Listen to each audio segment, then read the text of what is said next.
Hi dear friends, നമ്മൾ ഇന്ന് discuss ചെയ്യാൻ പോകുന്നത് ഭാരതീയ ന്യായ സംഹിതയെ കുറിച്ചിട്ടാണ്. ഇന്ത്യൻ പീനൽ കോഡിനെ റീപ്ലേസ് ചെയ്യാൻ വേണ്ടി പാർലമെന്റ് പാസാക്കിയ ഒരു പുതിയ ആക്ട് ആണ് ഭാരതീയ ന്യായ സംഹിത എന്ന് പറയുന്നത്. സോ അവിടേക്ക് എത്തുന്നതിന് മുന്നേ നമുക്ക് ഇന്ത്യൻ പീനൽ കോഡ് വരാനുള്ള സാഹചര്യം എന്താണെന്ന് മനസ്സിലാക്കാം. സോ ഇന്ത്യൻ പീനൽ കോഡ് ബ്രിട്ടീഷുകാർ കൊണ്ടുവന്നത് എന്തിനു വേണ്ടിയിട്ടായിരുന്നു? മെയിൻലി അവരുടെ ഭരണം കുറച്ചും കൂടി മെച്ചപ്പെടുത്താൻ, അവരുടെ ഇൻട്രസ്റ്റ് പ്രൊട്ടക്ട് ചെയ്യാൻ വേണ്ടിയിട്ടാണ് ഇന്ത്യൻ പീനൽ കോഡ് എന്ന് പറയുന്ന നിയമം അവർ ഇൻട്രൊഡ്യൂസ് ചെയ്തത്. ഫസ്റ്റ് ലോ കമ്മീഷന്റെ റെക്കമെൻഡേഷന്റെ ഭാഗമായിട്ടാണ് ഇന്ത്യൻ പീനൽ കോഡ് നിലവിൽ വന്നിരിക്കുന്നത്. ഇതിന്റെ ഫസ്റ്റ് ലോ കമ്മീഷന്റെ ചെയർപേഴ്സണായ ലോർഡ് തോമസ് ബാബിംഗ്ടൺ മെക്കൗലെ ആൻഡ് അദ്ദേഹത്തിന്റെ കൊളീഗ്സ് ചേർന്നിട്ട് 1834 മുതൽ 1856 വരെ ആ ഒരു കാലയളവിൽ ഇരുന്ന് തയ്യാറാക്കിയ ഒരു കോഡാണ് ഈ ഇന്ത്യൻ പീനൽ കോഡ് എന്ന് പറയുന്നത്. ഇത് എനാക്ട് ചെയ്യപ്പെട്ട വർഷം എന്ന് പറയുന്നത് 6th October 1860 ആണ്. ആൻഡ് 1st January 1862 ഇത് കമ്മൻസ് ചെയ്യുകയുണ്ടായി. അപ്പൊ ആ ഒരു കാലം മുതൽ 161 വർഷം, ഈ 2023 വരെ about 161 years Indian penal code നമ്മളുടെ രാജ്യത്ത് ഉണ്ട്, റൈറ്റ്? ആൻഡ് ഇത് വളരെ നല്ലൊരു മികച്ച ഒരു ഓർഗനൈസ്ഡ് ആയിട്ടുള്ള ഒരു കോഡ് തന്നെയാണ്, യാതൊരു സംശയമില്ല. മെക്കൗലെ എന്ന് പറയുന്നത് മികച്ച ഒരു ഡ്രാഫ്റ്റ്സ് പേഴ്സൺ ആയിരുന്നു. ആൻഡ് അദ്ദേഹം ഉണ്ടാക്കിയ പല നിയമങ്ങളും നമ്മൾ ശ്രദ്ധിച്ചു കഴിഞ്ഞിട്ടുണ്ടെങ്കിൽ വളരെ ക്രിയേറ്റീവായിട്ടും അതേപോലെ തന്നെ വളരെ പ്രാക്ടിക്കൽ ആയിട്ടുള്ള സെക്ഷൻസ് ആണ് അദ്ദേഹം ഉണ്ടാക്കിയിട്ടുണ്ടായിരുന്നത്. ആൻഡ് ഈ IPC അപ്ഡേറ്റ് ആയിക്കൊണ്ടേ ഇരുന്നിട്ടുണ്ട്. പല അമെൻമെന്റ്സും ഉണ്ടായിട്ടുണ്ട്. ഫോർ എക്സാമ്പിൾ 2013, 2018 എല്ലാം IPC കാലത്തിനനുസരിച്ചിട്ട് അമെൻഡ് ചെയ്യപ്പെട്ടിട്ടുണ്ട്. എന്നാലും ഇപ്പം സെൻട്രൽ ഗവൺമെന്റിന് ഈ ഒരു നിയമം മാറ്റണം, IPC മാറ്റി പുതിയൊരു സെൻട്രൽ ആക്ടുകൾ കൊണ്ടുവരണം എന്നുള്ളതിന് ഒരു ചില കാരണങ്ങളുണ്ടായിരുന്നു. മെയിൻലി ഫസ്റ്റ് IPC ഒരു കൊളോണിയൽ എറയിൽ ഉണ്ടാക്കിയ നിയമമാണ്. അത് ബ്രിട്ടീഷുകാരുടെ ഇൻട്രസ്റ്റ് പ്രൊമോട്ട് ചെയ്യാൻ വേണ്ടി ഉണ്ടാക്കിയ ഒരു നിയമമായിരുന്നു. സോ അത് മാറ്റേണ്ടതായിട്ടുള്ള ഒരു അനിവാര്യമായിട്ടുള്ള ഒരു കാര്യമായിരുന്നു. അതേപോലെ തന്നെ ഇത് കുറച്ചും കൂടി സിംപ്ലിഫൈ ആക്കണം. ഇത് ഒരു വളരെ ബൾക്കി ആയിട്ടുള്ള ഒരു കോഡാണ് ഇന്ത്യൻ പീനൽ കോഡ് എന്ന് പറയുന്നത്. ഓൾമോസ്റ്റ് 500, ലാസ്റ്റ് സെക്ഷൻ എന്ന് പറയുന്നത് 511th സെക്ഷനാണ്. സോ അത് കുറച്ചും കൂടി ഒന്ന് ഓർഗനൈസ്ഡ് ആക്കണം. അതേപോലെ തന്നെ കുറച്ചും കൂടി ഒന്ന് കറക്റ്റായിട്ട് ചാപ്റ്റേഴ്സ് എല്ലാം വളരെ കണ്ടംപററി റെലവൻസിനനുസരിച്ചിട്ട് എന്ത് ചെയ്യണം, ചാപ്റ്റേഴ്സ് എല്ലാം ഒന്ന് ഓർഗനൈസ് ചെയ്യണം. ഇപ്പോൾ ഫോർ എക്സാമ്പിൾ ചൈൽഡിനും വിമണിനും എഗെയിൻസ്റ്റ് ആയിട്ടുള്ള ഒഫൻസുകളിൽ പ്രത്യേക ചാപ്റ്റർ തന്നെ പുതിയ ആക്ടിൽ കൊണ്ടുവന്നിട്ടുണ്ട്, റൈറ്റ്? സോ അതേപോലെ തന്നെ കുറച്ച് സിറ്റിസൺ സെൻട്രിക്കും ആക്കണം, ലീഗൽ പ്രൊസീജിയേഴ്സ് ഒന്ന് സിംപ്ലിഫൈ ചെയ്യണം. അപ്പോൾ ഇങ്ങനത്തെയൊക്കെ കുറച്ച് കാരണങ്ങൾ കൊണ്ടാണ് പുതിയ ആക്ട് കൊണ്ടുവന്നിട്ടുള്ളത്. പക്ഷെ നമ്മളൊരു വളരെ രസകരമായിട്ടുള്ളൊരു കാര്യം എന്ന് പറഞ്ഞെങ്കിൽ മോസ്റ്റ് ഓഫ് ദി പ്രൊവിഷൻസ്, ഈ IPCയിലുള്ള പല പ്രധാനപ്പെട്ട പല പ്രൊവിഷൻസും അതേപോലെ തന്നെ റീറ്റെയിൻ ചെയ്തിട്ടുണ്ട് ഈ ഭാരതീയ ന്യായ സംഹിതയുടെ അകത്തും. പക്ഷെ എന്നാലും കുറച്ച് ചേഞ്ചസ് ഉണ്ടായിട്ടുണ്ട്. 11th August 2023 ലോക്സഭയിൽ ഈ പറയുന്ന 3 ബില്ലുകൾ ആദ്യമായിട്ട് ഇൻട്രൊഡ്യൂസ് ചെയ്യുകയാണ്. ആൻഡ് ഇത് ഇൻട്രൊഡ്യൂസ് ചെയ്ത് കഴിഞ്ഞ ഉടനെ തന്നെ എന്ത് ചെയ്തു, ഇത് parliamentary standing committee for home affairs അതിലോട്ട് എന്ത് ചെയ്തു, റിവ്യൂ ചെയ്യാൻ വേണ്ടിയിട്ട് അയച്ചു. ഈ കമ്മിറ്റി ഈ ഒരു ബില്ലിനെ കുറെ പഠിച്ചിട്ട് എന്ത് ചെയ്തു, കുറച്ച് റെക്കമെൻഡേഷൻസ് പറഞ്ഞു. ആ റെക്കമെൻഡേഷന്റെ ഭാഗമായിട്ട് കുറെ മാറ്റങ്ങൾ പറഞ്ഞിട്ടുണ്ടായിരുന്നു, കുറെ അമെൻമെന്റ്സ് പറഞ്ഞിട്ടുണ്ടായിരുന്നു ഈ ബില്ലിന്റെ അകത്ത്. സോ അതുകൊണ്ട് തന്നെ എന്ത് ചെയ്തു, സെൻട്രൽ ഗവൺമെന്റ് ഈ ബില്ലിനെ ഫസ്റ്റ് ഇൻട്രൊഡ്യൂസ് ചെയ്ത ബില്ലുകളെല്ലാം എന്ത് ചെയ്തു, വിഡ്രോ ചെയ്തിട്ട് പുതിയ ബില്ലുകൾ ഈ പറയുന്ന സെക്കൻഡ് ബിൽസ് ആയിട്ട് എന്ത് ചെയ്തു, റിവൈസ്ഡ് വേർഷൻസ് എന്ത് ചെയ്തു, ലോക്സഭയിൽ ഒന്നും കൂടി ഇൻട്രൊഡ്യൂസ് ചെയ്തു. ഈ പറയുന്ന 3 ബില്ലുകൾ, അതായത് ഭാരതീയ ന്യായ സെക്കൻഡ് സംഹിത, ഭാരതീയ നാഗരിക് സുരക്ഷ second Sanhita bill and Bharatiya സാക്ഷ്യ second bill 2023. അങ്ങനെ അതുകൊണ്ടാണ് ഇതിന് ഈ സെക്കൻഡ് എന്നുള്ള പേര് കിട്ടാനുള്ള കാരണം, റൈറ്റ്? ദെൻ 25th December ഈ ബില്ലുകൾക്കെല്ലാം പ്രസിഡൻഷ്യൽ അസെന്റ് കിട്ടി. അതോടുകൂടി ഇതെന്തായി, പാർലമെന്റ് ഇത് പാസ്സാക്കി. സോ ഇതിന്റെ എനാക്ട്മെന്റ് ഡേറ്റ് എന്ന് പറയുന്നത് ഭാരതീയ ന്യായ സംഹിത, അതേപോലത്തെ ഭാരതീയ നാഗരിക് സുരക്ഷ, ഭാരതീയ സാക്ഷ്യ അധിനിയം എന്നീ പറയുന്ന എല്ലാം എനാക്ട്മെന്റ് ഡേറ്റ് എന്ന് പറയുന്നത് 25th December 2023 ആണ്. നമ്മൾ ഇന്നത്തെ മെയിൻ വീഡിയോ എന്ന് പറയുന്നത് ഭാരതീയ ന്യായ സംഹിതയെ കുറിച്ചിട്ടാണ്. സോ ഇതിൻ്റെ അകത്ത് എന്തൊക്കെ മേജർ ചേഞ്ചുകളാണ് ഉണ്ടായത് എന്നുള്ളതാണ് നമുക്ക് ചർച്ച ചെയ്യേണ്ടത്, റൈറ്റ്? സോ ആദ്യം തന്നെ ഒരു ജസ്റ്റ് ഒരു ഔട്ട്ലുക്ക് എന്ന രീതിയിൽ നോക്കുകയാണെങ്കിൽ ഓൾമോസ്റ്റ് ഒരു 20 ഒഫൻസുകൾ ആഡ് ചെയ്തിട്ടുണ്ട്. ഈ 20 ഒഫൻസുകൾ എന്നുള്ളത് വളരെ മേജർ ആയിട്ടുള്ള ഒഫൻസുകളൊന്നുമല്ല, ചില മാറ്റങ്ങൾ ഉണ്ടായിട്ടുണ്ട്. അതാണ് ഞാൻ ഈ 20 ഒഫൻസസ് എന്ന് പറയുന്നത്. അതേപോലെ തന്നെ ഒരു 19 പ്രൊവിഷൻസോളം ഡിലീറ്റ് ചെയ്തിട്ടുണ്ട്. പണിഷ്മെന്റ്സ് 33 ഒഫൻസുകൾക്കുള്ള പണിഷ്മെന്റ് ഇൻക്രീസ് ചെയ്തിട്ടുണ്ട്. 83 പണിഷ്മെന്റുകൾക്കുള്ള ഫൈൻ ആസ് എ പണിഷ്മെന്റ് എന്നുള്ളത് ഫൈൻ്റെ എമൗണ്ട് കൂട്ടിയിട്ടുണ്ട്.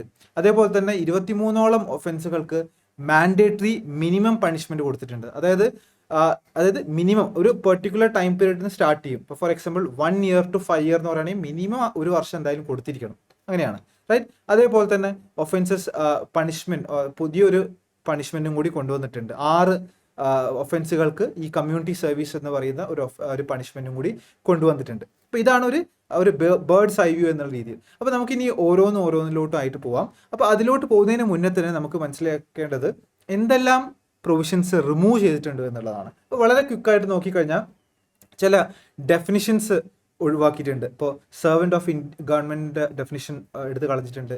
ഇന്ത്യ എന്നുള്ള ഡിഫൈൻ ചെയ്തിട്ടുണ്ട്. ഇന്ത്യ എന്ന IPC സെക്ഷൻ 18 ഡിഫൈൻ ചെയ്തിട്ടുണ്ടായിരുന്നു. അത് ഇന്ത്യ എന്ന് പറഞ്ഞാൽ ടെറിട്ടറി ഓഫ് ഇന്ത്യ എന്നുള്ള അർത്ഥത്തിലായിരുന്നു അതിന് ഡിഫൈൻ ചെയ്തിരുന്നത്. അത് ഒഴിവാക്കിയിട്ടുണ്ട്. സെക്ഷൻ 29A ഇലക്ട്രോണിക് റെക്കോർഡ് എന്നുള്ള ടേം ഒഴിവാക്കിയിട്ടുണ്ട്. ഈ ഇലക്ട്രോണിക് റെക്കോർഡ് എന്നുള്ളത് ആക്ച്വലി IPC സെക്ഷൻ 29ൻ്റെ അകത്ത് ഡോക്യുമെന്റ് ഡിഫൈൻ ചെയ്തിട്ടുണ്ടായിരുന്നു. പക്ഷെ അത് ആ ടൈമിൽ 1860 ഡിഫൈൻ ചെയ്തിരിക്കുന്ന ഒരു ഡെഫിനിഷനാണ് അവിടെ ഉണ്ടായിരുന്നത്. പിന്നീട് IT ഇൻഫർമേഷൻ ടെക്നോളജി എല്ലാം വളരെയധികം പ്രോഗ്രസ് ചെയ്തപ്പം നമ്മുടെ ഇൻഫർമേഷൻ ടെക്നോളജി ആക്ട് 2000 പാർലമെന്റ് പാസ്സാക്കിയപ്പം ആ IT ആക്ടിൻ്റെ അകത്ത് കൊടുത്തിട്ടുണ്ടായിരുന്നു 29A എന്ന് പറഞ്ഞിട്ട് ഇന്ത്യൻ പീനൽ കോഡിൽ ഇൻസേർട്ട് ചെയ്യുമെന്ന് പറഞ്ഞിട്ട്. അതുകൊണ്ടാണ് ഈ ഇലക്ട്രോണിക് റെക്കോർഡ് 29A ആയിട്ട് വന്നത്. അപ്പോൾ അത് എടുത്ത് കളഞ്ഞിട്ടുണ്ട്. അതിന് പകരം ഇപ്പം എന്ത് ചെയ്തു, ഡോക്യുമെന്റ് അകത്ത് തന്നെ ഇലക്ട്രോണിക് റെക്കോർഡിന് ഇൻക്ലൂഡ് ചെയ്തിട്ടുണ്ട്. സെക്ഷൻ 50 സെക്ഷൻ എന്നുള്ള ടേം എടുത്ത് കളഞ്ഞു. 53A construction of reference to transportation. അതേപോലെ തന്നെ സെഡിഷൻ നമ്മൾ ഓർക്കുന്നുണ്ടാവും. അതായത് 2022 നമ്മളുടെ honourable supreme court of India ഒരു ഇന്ററിം ഓർഡറിലൂടെ SG Vombatkere versus union of India എന്ന് പറഞ്ഞ ഒരു കേസിൽ എന്ത് ചെയ്തു, ഒരു ഇന്ററിം ഓർഡറിലൂടെ തൽക്കാലം ഈ ഒരു സെഡിഷൻ ലോയിനെ എന്ത് ചെയ്തു, സസ്പെൻഡ് ചെയ്തിട്ടുണ്ടായിരുന്നു. സോ അതിൻ്റെ ഭാഗമായിട്ട് ഒരു ആക്ഷനും എടുക്കാൻ പാടില്ല, പാർലമെന്റ് ഒരു പുതിയ നിയമം ഉണ്ടാക്കുന്നത് വരെ എന്ന് പറഞ്ഞു. സോ സെഡിഷൻ 124A സെഡിഷൻ എടുത്ത് കളഞ്ഞിട്ടുണ്ട്. പക്ഷേ സെഡിഷന്റെ ഏകദേശം സാമ്യമുള്ള സിമിലാരിറ്റീസ് ഉള്ള ഒരു ക്ലോസ് പുതിയ ആക്ടിനകത്ത് നമുക്ക് കാണാൻ പറ്റും. അത് കുറച്ചും കൂടി ബ്രോഡ് സ്കോപ്പ് ഉള്ള ഒരു ഒഫൻസ് ആണ്. അത് നമുക്ക് അതിലോട്ട് പോകുമ്പോൾ നോക്കാം.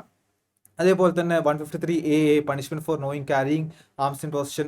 അതേപോലെ തന്നെ കോയിൻ റിലേറ്റഡ് ആയിട്ടുള്ള ഒഫൻസുകൾ. Then offences relating to weights and measures. Attempt to commit suicide അതെടുത്ത് കളഞ്ഞിട്ടുണ്ട്. അറ്റംപ്റ്റ് ടു കമ്മിറ്റ് സൂയിസൈഡ് നമുക്കറിയാം മെന്റൽ ഹെൽത്ത് കെയർ ആക്ട് 2017 അകത്ത് സെക്ഷൻ 115 പ്രത്യേകിച്ച് എടുത്ത് പറയുന്നുണ്ട്. അതായത് ഒരാൾ അറ്റംപ്റ്റ് ടു കമ്മിറ്റ് സൂയിസൈഡ് ചെയ്യാനുള്ള ഒരു അറ്റംപ്റ്റ് നടത്തിയിട്ടുണ്ടെങ്കിൽ it should be presumed that he is going through severe stress. ആ സിവിയർ സ്ട്രെസ്സിന്റെ ഭാഗമായിട്ടാണ് അദ്ദേഹം ആ ഒരു ആക്ട് ചെയ്തത്. അതുകൊണ്ട് തന്നെ അദ്ദേഹത്തെ ഇന്ത്യൻ പീനൽ കോഡിലെ 309 പ്രകാരം ശിക്ഷിക്കാൻ പാടില്ല എന്നുള്ള ഒരു കാര്യം, ആ ഒരു സിവിയർ സ്ട്രെസ്സിന്റെ പ്രിസംഷൻ എടുക്കാൻ വേണ്ടിയിട്ട് ഈ മെന്റൽ ഹെൽത്ത് കെയർ ആക്ട് പറയുന്നുണ്ടായിരുന്നു. സോ അതുകൊണ്ട് തന്നെ 309 അങ്ങനെ അധികം യൂസ് ചെയ്യാത്തൊരു പ്രൊവിഷൻ ആയിരുന്നു. സോ അതുകൊണ്ട് തന്നെ ഈ 309നും എടുത്ത് കളഞ്ഞിട്ടുണ്ട്. 310, 311 തഗ് എന്താണ് ഡിഫൈൻ ചെയ്യുക, അതിന്റെ പണിഷ്മെന്റ്. ഈ തഗ് എന്ന് പറയുന്ന ടേം ഒരു കൊളോണിയൽ എറയിൽ ഉണ്ടായ ഒരു ടേമാണ്. സോ അതുകൊണ്ട് തന്നെ അതിനെയും എടുത്ത് കളയാൻ വേണ്ടിയിട്ട് ശ്രമിച്ചിട്ടുണ്ട്. അത് എടുത്ത് കളഞ്ഞിട്ടുമുണ്ട്. Then gang rape on woman different age limits പറഞ്ഞിട്ട് 16 വയസ്സിന് താഴെയുള്ള ആളെ, അതേപോലെ 12 വയസ്സിന് താഴെയുള്ള ആളെ എന്നീ ഡിഫറെൻറ്റ് ഏജസ് കൊടുത്തിട്ടുണ്ട്. സോ അതും എടുത്ത് കളഞ്ഞിട്ടുണ്ട്. അതിന് പകരം എന്ത് ചെയ്തു, ഒരു യൂണിഫോം ആയിട്ടുള്ള ഒരു ഏജ് ആണ് കൊടുത്തിട്ടുള്ളത്. അതേപോലെ സെക്ഷൻ 377 റിമൂവ് ചെയ്തിട്ടുണ്ട്. അൺനാച്ചുറൽ ഒഫൻസസ് നമുക്കറിയാം Navtej Singh Johar versus union of India എന്ന് പറഞ്ഞ കേസിലൂടെ 377 പാർഷ്യലി ഡീക്രിമിനലൈസ് ചെയ്തിട്ടുണ്ട്. പക്ഷേ പുതിയ ബില്ലിൽ, പുതിയ ആക്ടിൽ നിങ്ങൾ നോക്കിക്കഴിഞ്ഞിട്ട് ഈ 377 റിലേറ്റഡ് ആയിട്ടുള്ള ഒരു ഒഫൻസും കാണില്ല. സോ അപ്പോൾ അതിൻ്റെ ഒരു ബുദ്ധിമുട്ട് എന്ന് പറയുന്നത് കൺസെൻഷ്വൽ ആയിട്ടുള്ള ആക്ടുകളെ ഡീക്രിമിനലൈസ് ചെയ്തിട്ടുണ്ട്. പക്ഷേ നോൺ കൺസെൻഷ്വൽ ആയിട്ടുള്ള അൺനാച്ചുറൽ ഒഫൻസുകൾ എന്ത് ചെയ്തിട്ടില്ല, ഡീക്രിമിനലൈസ് ചെയ്തിട്ടില്ല. അത് സ്റ്റിൽ ഒരു ക്രിമിനൽ ആക്ട് തന്നെയായിരുന്നു IPC പ്രകാരം. പക്ഷേ ഈ 377ൻ്റെ സിമിലർ ആയിട്ട് ഒരു ഒഫൻസും ഇല്ലാത്തത് കൊണ്ട് തന്നെ ഇപ്പോൾ റേപ്പ് അഗെയിൻസ്റ്റ് മാൻ, അതേപോലെ തന്നെ ബീസ്റ്റാലിറ്റി അല്ലെങ്കിൽ വുമൺ അഗെയിൻസ്റ്റ് ഉള്ള അൺനാച്ചുറൽ ഒഫൻസുകൾ, ഇതൊന്നും എന്ത് ചെയ്യുന്നില്ല, ഇതൊന്നും ഇപ്പോൾ ഒരു ക്രിമിനൽ ഒഫൻസ് ആയിട്ട് അതിനൊരു സ്പെസിഫിക് ആയിട്ടുള്ള ഒരു ഒഫൻസ് ആയിട്ട് എവിടെയും കൊടുത്തിട്ടില്ല.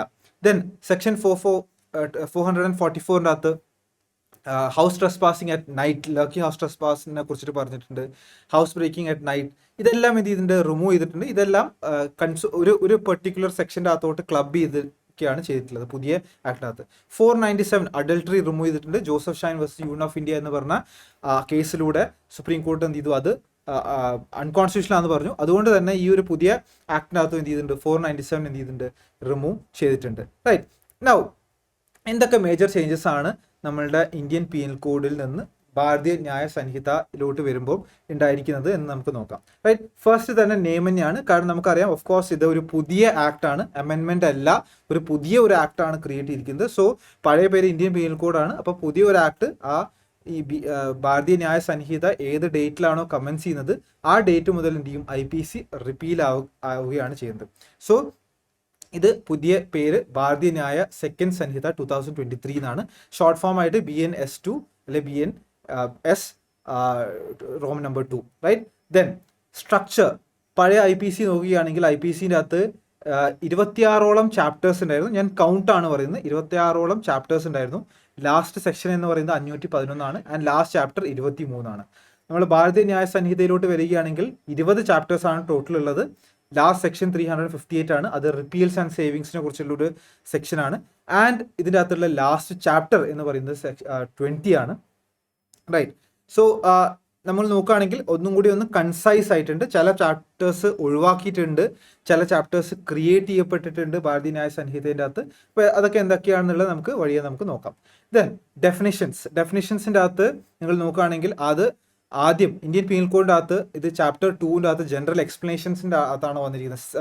നമ്മളുടെ 6 to 52A വരെയുള്ള ആ ഒരു സെക്ഷൻസിൻ്റെ അകത്താണ് നമ്മൾ മേജർ ആയിട്ടുള്ള ഡെഫിനേഷൻസ് എല്ലാം കൊടുത്തിട്ടുണ്ടായിരുന്നത്. പക്ഷേ നമ്മളുടെ ഭാരതീയ ന്യായ സംഹിത പുതിയ ആക്ടിൻ്റെ അകത്ത് നോക്കുകയാണെങ്കിൽ ഇത് ചാപ്റ്റർ 1ൻ്റെ അകത്ത് തന്നെ പ്രിലിമിനറിൻ്റെ അകത്ത് തന്നെ സെക്ഷൻ 2 ആയിട്ട് സാധാരണ രീതിയിൽ ആക്ടുകൾക്ക് ഡെഫിനിഷൻ ക്ലോസ് സെക്ഷൻ 2ലാണ് കൊടുക്കുക. അപ്പോൾ ആ സെക്ഷൻ 2ൻ്റെ അകത്ത് തന്നെ ഡെഫിനേഷൻസ് കൊടുത്തിട്ടുണ്ട്. ഏകദേശം ഒരു 38ഓളം ടേംസ് ഇതിൻ്റെ അകത്ത് ഡിഫൈൻ ചെയ്യപ്പെട്ടിട്ടുണ്ട്. അപ്പോൾ അതിൻ്റെ അകത്ത് ഒരു മേജർ ആയിട്ടുള്ള ടേംസ് എന്തൊക്കെയാണെന്ന് നമുക്ക് ജസ്റ്റ് നോക്കാം. ഫസ്റ്റ് തന്നെ for the first time child എന്താണെന്ന് ഡിഫൈൻ ചെയ്തിട്ടുണ്ട്. അപ്പോൾ ചൈൽഡ് എന്ന് ഭാരതീയ ന്യായ സംഹിതേൻ്റെ അകത്ത് ചൈൽഡ് നിങ്ങൾ എവിടെയും കാണുകയാണെങ്കിൽ അതിൻ്റെ അർത്ഥം വരുന്നത് A person below the age of 18 years എന്നാണ്. അപ്പോൾ സെക്ഷൻ 2 clause 3ൻ്റെ അകത്താണ് അത് പറഞ്ഞിട്ടുള്ളത്. അതേപോലെ തന്നെ ഡോക്യുമെന്റ്, ഞാൻ നേരത്തെ പറഞ്ഞു ഡോക്യുമെന്റ് IPCൻ്റെ അകത്ത് ഡോക്യുമെന്റ് 29ൻ്റെ അകത്തും അതേപോലെ ഇലക്ട്രോണിക് റെക്കോർഡ്സ് 29A കൊടുത്തിട്ടുണ്ടായിരുന്നത്. പക്ഷേ ഈ ഭാരതീയ ന്യായ സംഹിതേൻ്റെ അകത്ത് എന്ത് ചെയ്തു, ഈ പറയുന്ന ഡോക്യുമെന്റ് അകത്ത് തന്നെ it includes electronic and digital records എന്നുള്ള രീതിയിൽ ആക്കിയിട്ടുണ്ട്.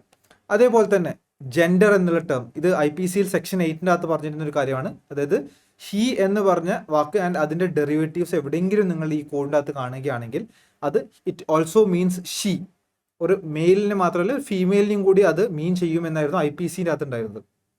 പക്ഷേ ഇത് ഭാരതീയ ന്യായ സംഹിതയുടെ അകത്ത് എന്ത് ചെയ്തു, അത് ഒരു ജെൻഡറിനെയും കൂടി അവിടെ ആഡ് ചെയ്തിട്ടുണ്ട്. മെയിൽ, ഫീമെയിൽ ആൻഡ് ട്രാൻസ്ജെൻഡറിനെയും കൂടി ആഡ് ചെയ്തിട്ടുണ്ട്. നമ്മളുടെ NALSA versus union of India 2014 supreme court recognise ചെയ്തിട്ടുണ്ട് ട്രാൻസ് ജെൻഡർ ഇൻഡിവിജ്വൽസിനെ ഒരു മെയിൽ ഫീമെയിലിനുള്ള അതേ റൈറ്റ്സും ഒബ്ലിഗേഷനും അവർക്ക് ഉണ്ട് എന്ന് പറഞ്ഞിരുന്നു. സോ അതിൻ്റെ ഭാഗമായിട്ട് തന്നെ എന്ത് ചെയ്തു, ജെൻഡറിൻ്റെ അകത്ത് ഇപ്പം മെയിൽ, ഫീമെയിൽ ആൻഡ് ട്രാൻസ്ജെൻഡറിനെ ഭാരതീയ ന്യായ സംഹിത റെക്കഗ്നൈസ് ചെയ്യുന്നുണ്ട്. ദെൻ കോമൺ ഇൻറ്റൻഷൻ എന്ന് പറയുന്ന സെക്ഷൻ 34ൻ്റെ അകത്ത് IPCയുടെ അകത്ത് ഉണ്ടായിരുന്ന ഒരു സെക്ഷനാണ് കോമൺ ഇൻറ്റൻഷൻ. രണ്ടോ രണ്ടിൽ കൂടുതലോ ആളുകളോ ചേർന്നിട്ട് എന്ത് ചെയ്യാണ്, ഒരു അൺലോഫുൾ ആക്ടിവിറ്റി ചെയ്യുകയാണ്. അപ്പം അൺലോഫുൾ ആക്ടിവിറ്റി ചെയ്ത ആൾ മാത്രമല്ല ആ ആക്ടിവിറ്റിയിലുള്ള കോമൺ ഇൻറ്റൻഷൻ ഉണ്ടായ ആൾക്കും എന്തുണ്ട്, ജോയിൻറ്റ് ക്രിമിനൽ ലയബിലിറ്റി ഉണ്ടാവും. സോ ആ ഒരു കോമൺ ഇൻറ്റൻഷൻ സെക്ഷൻ 34ലായിരുന്നു IPCയിൽ ഉണ്ടായിരുന്നത്. ഈ ഭാരതീയ ന്യായ സംഹിതേൻ്റെ അകത്ത് അതിപ്പം സെക്ഷൻ 3 clause 5ൻ്റെ അകത്താണ് കൊടുത്തിട്ടുള്ളത്. അത് വളരെ ഇമ്പോർട്ടൻ്റ് ആയിട്ടുള്ള ഒരു സെക്ഷൻ ആയതുകൊണ്ടാണ് ഞാനത് എടുത്ത് പറഞ്ഞത്. റൈറ്റ്. ദെൻ പണിഷ്മെൻറ്റ്സ്, എന്തൊക്കെ പണിഷ്മെൻറ്റ്സ് ആണ് IPCൻ്റെ അകത്ത് നിങ്ങൾ നോക്കിക്കഴിഞ്ഞാൽ 5 പണിഷ്മെൻറ്റ്സ് ആയിരുന്നു ഉണ്ടായിരുന്നത്. ആക്ച്വലി 6 പണിഷ്മെൻറ്റ്സ് ഉണ്ടായിരുന്നു. പീനൽ സെർവിറ്റ്യൂഡ് എന്ന് പറഞ്ഞൊരു പണിഷ്മെൻറ്റും കൂടി ഉണ്ടായിരുന്നു. അത് പക്ഷേ 1949 റിമൂവ് ചെയ്തിട്ടുണ്ടായിരുന്നു. ആൻഡ് 1949 ശേഷം 5 പണിഷ്മെൻറ്റ്സ് ആണ് നമ്മളുടെ ഇന്ത്യൻ പീനൽ കോഡിൻ്റെ അകത്ത് ഉണ്ടായിരുന്നത്. സെക്ഷൻ 53ലാണ് അത് പറയുന്നത്. ഭാരതീയ ന്യായ സംഹിതേൻ്റെ അകത്ത് 6 പണിഷ്മെൻറ്റ്സ് ഉണ്ട്. അതായത് കമ്മ്യൂണിറ്റി സർവീസ് പുതിയതായിട്ടൊരു പണിഷ്മെൻ്റ് ആയിട്ട് കൊണ്ടുവന്നിട്ടുണ്ട്. ഇപ്പോൾ കമ്മ്യൂണിറ്റി സർവീസിൻ്റെ ഡെഫിനിഷൻ ആക്ച്വലി ഭാരതീയ നാഗരിക് സുരക്ഷ സംഹിതയുടെ അകത്താണ് കൊടുത്തിട്ടുള്ളത്. അതിൻ്റെ സെക്ഷൻ 23 എക്സ്പ്ലനേഷൻ്റെ അകത്താണ് കമ്മ്യൂണിറ്റി സർവീസ് എന്താണെന്ന് ഡിഫൈൻ ചെയ്തിട്ടുള്ളത്. അപ്പോൾ അതിൻ്റെ അർത്ഥം അതിൽ പറയുന്നത് കമ്മ്യൂണിറ്റി സർവീസ് എന്ന് പറഞ്ഞാൽ ഒരു കോർട്ട് മാൻഡേറ്റഡ് വർക്കാണ്. കോടതി എന്ത് ചെയ്യാണ്, ഒരു കൺവിക്റ്റിനോട് ഒരു പെർട്ടിക്കുലർ വർക്ക് ചെയ്യാൻ വേണ്ടി പറയുകയാണ്. ആൻഡ് ആ വർക്ക് കമ്മ്യൂണിറ്റിക്ക് ബെനിഫിറ്റ് ഉണ്ടാകുന്ന രീതിയിലുള്ള ഒരു വർക്കായിരിക്കും. ഓൾസോ ആ വർക്ക് എന്ന് പറയുന്നത് അൺപെയ്ഡ് വർക്ക് ആയിരിക്കും. അതായത് ഈ വർക്ക് ചെയ്യുന്ന വ്യക്തിക്ക് ഒരു കാശും കിട്ടില്ല, ഒരു റെമ്യൂണറേഷനും കിട്ടില്ല എന്നുള്ളതാണ് മനസ്സിലാക്കുന്നത്. സോ അതാണ് കമ്മ്യൂണിറ്റി സർവീസിൻ്റെ അർത്ഥം എന്ന് ഭാരതീയ നാഗരിക് സുരക്ഷ എക്സ്പ്ലനേഷൻ 23 എക്സ്പ്ലനേഷൻ്റെ അകത്ത് പറയുന്നത്. റൈറ്റ്. ദെൻ ജനറൽ എക്സെപ്ഷൻസ് നമ്മൾ IPC അകത്ത് വളരെ പോപ്പുലർലി നമ്മൾ എപ്പോഴും പറഞ്ഞുകൊണ്ടിരിക്കുക. ജനറൽ എക്സെപ്ഷൻ എന്ന് പറയുന്നത് ചാപ്റ്റർ 4 രീതിയിലാണ് നമ്മൾ പഠിച്ചുകൊണ്ടിരുന്നത്, 76 മുതൽ 106 വരെ. പക്ഷേ ഭാരതീയ ന്യായ സംഹിതയുടെ അകത്ത് ഇത് ചാപ്റ്റർ 3 14 മുതൽ 44 വരെയാണ് ഈ പറയുന്ന ജനറൽ എക്സെപ്ഷൻസ് കൊടുത്തിട്ടുള്ളത്. Minimum age of criminal responsibility, നമ്മളുടെ ഒരു കുട്ടിക്ക് എത്ര വയസ്സ് മുതൽ ക്രിമിനൽ ലയബിലിറ്റി ഉണ്ടാവും എന്നുള്ളതിനെ കുറിച്ച് ആ ഒരു കോൺസെപ്റ്റാണ് minimum age of criminal responsibility. അത് ഈ IPCൻ്റെ അകത്ത് 7 ആയിരുന്നു. അണ്ടർ 7 years ഉള്ള ആൾ ചെയ്യുന്നത് കുറ്റമല്ല. അതേപോലെ തന്നെ ഭാരതീയ ന്യായ സംഹിതയുടെ അകത്തും ഇത് 7 തന്നെയാണ്. അതിൽ മേജർ ആയിട്ടുള്ള മാറ്റങ്ങളൊന്നും വന്നിട്ടില്ല. അതിനെക്കുറിച്ച് ചർച്ചകൾ ഉണ്ടായിരുന്നു, മാറ്റങ്ങൾ വരുത്തണം എന്നുള്ള രീതിയിൽ. കാരണം വേറെ രാജ്യങ്ങളിലെല്ലാം minimum age of criminal responsibility കുറച്ചും കൂടി ഹയർ ആണ്. ബട്ട് ഇന്ത്യയിലാണ് ഇപ്പോൾ ഏറ്റവും വൺ ഓഫ് ദി ലോവസ്റ്റ് എന്നുള്ള രീതിയിൽ കണക്കാക്കുന്നത്. സോ ഇതിൽ പ്രത്യേകിച്ച് മാറ്റങ്ങളൊന്നും വന്നിട്ടില്ല. ചാപ്റ്റർ നമ്പർ ഒന്ന് ജസ്റ്റ് ശ്രദ്ധിക്കുക. ചാപ്റ്റർ 4 ആയിരുന്നു 1860 ഉള്ളത്. ബട്ട് ഭാരതീയ ന്യായ സംഹിതയിലോട്ട് എത്തിയപ്പോൾ ചാപ്റ്റർ 3 ആണ്. ഒരു പീനൽ കോഡിൻ്റെ അകത്ത് ഏറ്റവും ഇമ്പോർട്ടൻ്റ് ആയിട്ടുള്ള ഒരു ചാപ്റ്ററാണ് ജനറൽ എക്സെപ്ഷൻസ് എന്ന് പറയുന്ന ചാപ്റ്റർ. കാരണം നമ്മൾ IPCൻ്റെ അകത്ത് നോക്കിക്കഴിഞ്ഞിട്ടുണ്ടെങ്കിൽ IPCൻ്റെ അകത്ത് സെക്ഷൻ 6 അകത്ത് പറയുന്നുണ്ട്. എന്താ പറയുന്നത്? എല്ലാ ഡെഫിനിഷനും എല്ലാ പണിഷ്മെൻറ്റും എല്ലാ ഇലിസ്ട്രേഷനും നമ്മൾ വായിക്കുമ്പം ഈ ചാപ്റ്റർ 4 അകത്ത് കൊടുത്തിരിക്കുന്ന ജനറൽ എക്സെപ്ഷനും കൂടെ വായിക്കണം എന്ന് പറയുന്നുണ്ട് സെക്ഷൻ 6 അകത്ത്. അതേപോലെ തന്നെ ഭാരതീയ ന്യായ സംഹിതയുടെ അകത്ത് സെക്ഷൻ 3 അകത്ത് പറയുന്നുണ്ട്. അതായത് എല്ലാ ഡെഫിനിഷനും എല്ലാ പണിഷ്മെന്റ്സും എല്ലാ ഇലിസ്ട്രേഷനും ഈ ചാപ്റ്റർ 3 അകത്തുള്ള ജനറൽ എക്സെപ്ഷൻസിനും കൂടി ചേർത്തുകൊണ്ട് വേണം ഇത് വായിക്കാൻ വേണ്ടിയിട്ട്. Right. So this is a very important chapter. Right. അടുത്തത് കോൺസ്പിറസി. ഇപ്പോൾ ക്രിമിനൽ കോൺസ്പിറസിൻ്റെ അകത്ത് നമ്മൾ ആദ്യം ഉണ്ടായിരുന്നത് സെക്ഷൻ 120A IPC. അതിൻ്റെ അകത്ത് നിങ്ങൾ നോക്കിക്കഴിഞ്ഞിട്ടുണ്ടെങ്കിൽ പറയുന്നത് രണ്ടിൽ കൂടുതൽ ആളുകളോ ചേർത്തിട്ട് എന്ത് ചെയ്യാണ്, അവർ സമ്മതിക്കുകയാണ് ഒരു കാര്യം, ഒരു ഇല്ലീഗൽ ആയിട്ടുള്ള ഒരു ആക്ട് ചെയ്യാൻ വേണ്ടി സമ്മതിക്കുകയാണ്. ഞാൻ നമ്മൾ ക്രിമിനൽ കോൺസ്പിറസി എന്ന് പറയുന്നത്. പക്ഷേ ഭാരതീയ ന്യായ സംഹിതയിലോട്ട് എത്തിയപ്പം അതിൻ്റെ അകത്ത് ചെറിയ ഒരു ഫ്രേസ് ആഡ് ചെയ്യപ്പെട്ടിട്ടുണ്ട്. ഈ ഒരു ഫ്രേസ് ആഡ് ചെയ്യപ്പെട്ടതിനെ കുറിച്ചിട്ട് ഒരു ക്ലാരിറ്റി ഇനിയും വരാനുണ്ട്. കാരണം കോൺസ്പിറസീൻ്റെ അകത്ത് ഇൻറ്റൻഷൻ സ്റ്റേജിൽ തന്നെ ഒരു വ്യക്തിയെ നമുക്ക് പണിഷ് ചെയ്യാൻ കഴിയുന്ന ഒരു ആക്ടാണ് ക്രിമിനൽ കോൺസ്പിറസി എന്ന് പറയുന്നത്. അപ്പം അവിടെ ഒരു മീറ്റിംഗ് ഓഫ് മൈൻഡ്സ് ഉണ്ടാവണം. ഇപ്പോൾ ഒരാൾ വേറൊരാളടുത്ത് പറയുകയാണ്. അപ്പോൾ അതാണ് മിനിമം രണ്ടാൾക്കാർ വേണം. ഒരാൾ വേറൊരാളടുത്ത് ഒരു കുറ്റകൃത്യം ചെയ്യുന്നതിനെ കുറിച്ചിട്ട് ആ ഒരു ഇൻറ്റൻഷൻ ഷെയർ ചെയ്യുമ്പോൾ തന്നെ അവിടെ എന്ത് ചെയ്യും, meeting of mind or unity of intention അവിടെ ഉണ്ടാവണം. അതാണ് ക്രിമിനൽ കോൺസ്പിറസി സാധാരണ രീതിയിൽ ഉണ്ടായിരുന്നത്. ബട്ട് ഇവിടെ നിങ്ങൾ നോക്കിക്കഴിഞ്ഞാൽ ഞാൻ ബോൾഡ് ആക്കിയിട്ടുണ്ട് with common object. When 2 or more persons agree with common object എന്ന് പറയുന്നത്. ഈ കോമൺ ഒബ്ജക്റ്റിൻ്റെ ഒരു കോൺസെപ്റ്റ് എന്ന് പറയുന്നത് it is entirely different from common intention. Common object it is completely different. Common ഒബ്ജക്റ്റിൻ്റെ അകത്ത് there need not be any prior meeting of minds. അവർക്ക് ഡിഫറെൻറ്റ് ഇൻറ്റൻഷൻ, സെയിം ഒബ്ജക്റ്റ് ആയിരിക്കാം ബട്ട് ഡിഫറെൻറ്റ് ഇൻറ്റൻഷൻസ് ഉണ്ടാവാം. അപ്പം ഈ common object എന്നുള്ള term, ഈ ഒരു ഫ്രേസ് എന്തിനു വേണ്ടിയിട്ടാണ് ഈ ഒരു സെക്ഷൻ 61 അകത്ത് ഇൻസേർട്ട് ചെയ്തത്, അത് എങ്ങനെയാണ് അത് ഒരു അഡീഷണൽ ക്രൈറ്റീരിയ ആക്കിയത് എന്തിനാണെന്ന് ഇപ്പോഴും ഒരു ക്ലാരിറ്റി ഇനിയും വരാനുണ്ട്. Common object and common intention completely different. സാധാരണ രീതിയിൽ കോൺസ്പിറസിക്ക് ഒരു മീറ്റിംഗ് ഓഫ് മൈൻഡ് പ്രൂവ് ചെയ്യേണ്ടതായിട്ടുണ്ട്. പക്ഷെ കോമൺ ഒബ്ജക്റ്റിൻ്റെ അകത്ത് ആക്ച്വലി മീറ്റിംഗ് ഓഫ് മൈൻഡ് ആവശ്യം ഇല്ല. സോ അതുകൊണ്ട് തന്നെ അവിടെ ഒരു കോൺട്രഡിക്ഷൻ അവിടെ ഉണ്ടാകുന്നുണ്ട്. സോ അത് എങ്ങനെ വരും എന്നുള്ളത് നമുക്കിനി വഴിയെ മനസ്സിലാക്കാൻ വേണ്ടി കഴിയുകയുള്ളൂ. അവിടെ ഇനിയും ഒരു ക്ലാരിറ്റിക്ക് ആവശ്യമുണ്ട്. ദെൻ ഡെസീറ്റ്ഫുൾ ഇൻ്റർകോഴ്സ്, ഇതിനെക്കുറിച്ചിട്ട് വളരെയധികം സോഷ്യൽ മീഡിയയിലൊക്കെ ഇപ്പോൾ ചർച്ച ചെയ്തുകൊണ്ടിരിക്കുന്ന ഒരു കാര്യമാണ്. അതായത് സെക്ഷൻ 69 ഇതൊരു പുതിയ എഡിഷനാണ്, ഒരു പുതിയ സെക്ഷനാണ് സെക്ഷൻ 69. ഈ സെക്ഷൻ 69 അകത്ത് പറയുന്നത് ഒരു വ്യക്തി ഒരു ഫോൾസ് പ്രോമിസ് നൽകുകയാണ് ഒരു സ്ത്രീയെ കല്യാണം കഴിച്ചോളാമെന്ന് പറഞ്ഞിട്ട്. ആൻഡ് ആ ഫോൾസ് പ്രോമിസ് നടത്തിയതിൻ്റെ ഭാഗമായിട്ട് ഈ സ്ത്രീ എന്ത് ചെയ്യുന്നു, ഈ വ്യക്തിയുമായിട്ട് ഫിസിക്കൽ റിലേഷനിൽ ഏർപ്പെടുന്നു. ഒരു സെക്ഷൽ ഇൻ്റർകോഴ്സ് അവിടെ ഉണ്ടാവുകയാണ്. പക്ഷേ ഈ വ്യക്തിക്ക് എന്ത് ചെയ്യില്ല, ആ കല്യാണം കഴിക്കാൻ യാതൊരു ഇൻറ്റൻഷനും ഇല്ല. അപ്പോൾ അവിടെ എന്താണ്, അവിടെ ഒരു ചതി ഉണ്ടാവുകയാണ് അല്ലേ. അപ്പം ഈ സെക്ഷൽ ഇന്റർകോഴ്സ് നടന്നിരിക്കുന്നത് കൺസെൻറ്റോട് കൂടിയാണ്. അവിടെ ഒരു റേപ്പ് എന്നുള്ള ഒരു കാര്യം വരുന്നേ ഇല്ല. സോ മെയിനായിട്ട് വേണ്ട ഇൻഗ്രീഡിയൻറ്റ് ഇതാണ്. അതായത് ഒരാൾ ഒരു ഫോൾസ് പ്രോമിസ് നടത്തിയിട്ടുണ്ടാവും കല്യാണം കഴിക്കാം എന്നുള്ളത്. ആൻഡ് ആ കല്യാണം കഴിക്കാം എന്നുള്ള പ്രോമിസിൻ്റെ ഭാഗമായിട്ട് ഇവരെന്ത് ചെയ്തു, ഒരു ഫിസിക്കൽ റിലേഷനിൽ എൻഗേജ് ചെയ്യുന്നു, ഒരു സെക്ഷൽ ഇന്റർകോഴ്സ് അവിടെ നടത്തുന്നു. ഈ സെക്ഷൽ ഇന്റർകോഴ്സ് കൺസെൻറ്റോട് കൂടിയാണ്. അതിൻ്റെ അർത്ഥം അവിടെ എന്തില്ല, റേപ്പില്ല, റേപ്പിൻ്റെ ഒഫൻസേ അവിടെ വരുന്നില്ല.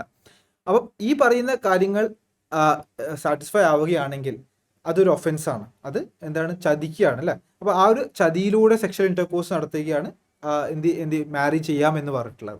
സോ ഇത് 10 വർഷം വരെ, അപ് ടു 10 years വരെ ശിക്ഷ കിട്ടാവുന്ന ഒരു ഒഫൻസാണ് സെക്ഷൻ 69 എന്ന് പറയുന്നത്.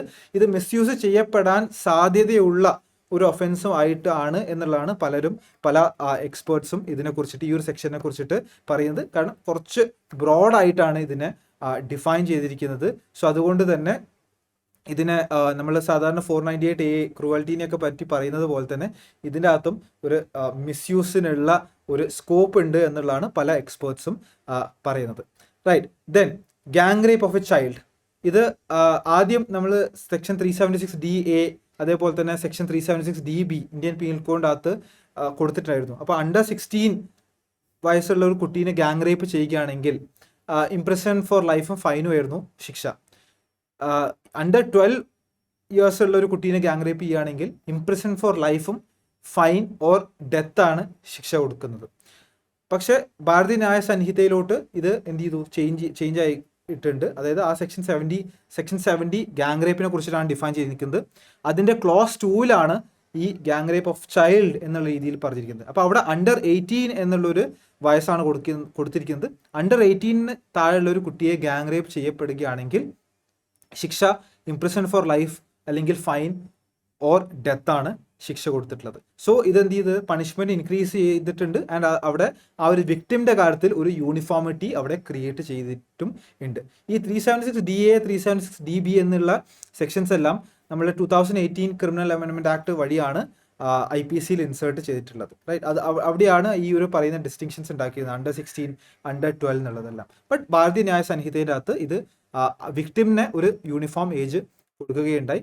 ആൻഡ് അതെന്ത് ചെയ്യും, അണ്ടർ 18 എന്നുള്ള രീതിയിലോട്ട് കൊണ്ടുവരികയും ചെയ്തിട്ടുണ്ട്. റൈറ്റ്. ദെൻ അടുത്തത് ഒഫൻസസ് എഗെയിൻസ്റ്റ് വുമൺ എന്നുള്ള രീതിയിലാണ്. അപ്പോൾ അവിടെ നോക്കുകയാണെങ്കിൽ ഇതിനെ ഈ ഒരു പെർട്ടിക്കുലർ ഇപ്പോൾ സെക്ഷൻ 354B ഡിസ്റോബിനെ കുറിച്ചിട്ടാണ് പറയുന്നത്. അതായത് assault or use of criminal force to woman with intent to disrobe. ഇപ്പോൾ ഒരു സ്ത്രീയെ വിവസ്ത്രയാക്കാൻ വേണ്ടിയിട്ട് ഉള്ള ഒരു ഫോഴ്സ് യൂസ് ചെയ്യുന്നു. റൈറ്റ്.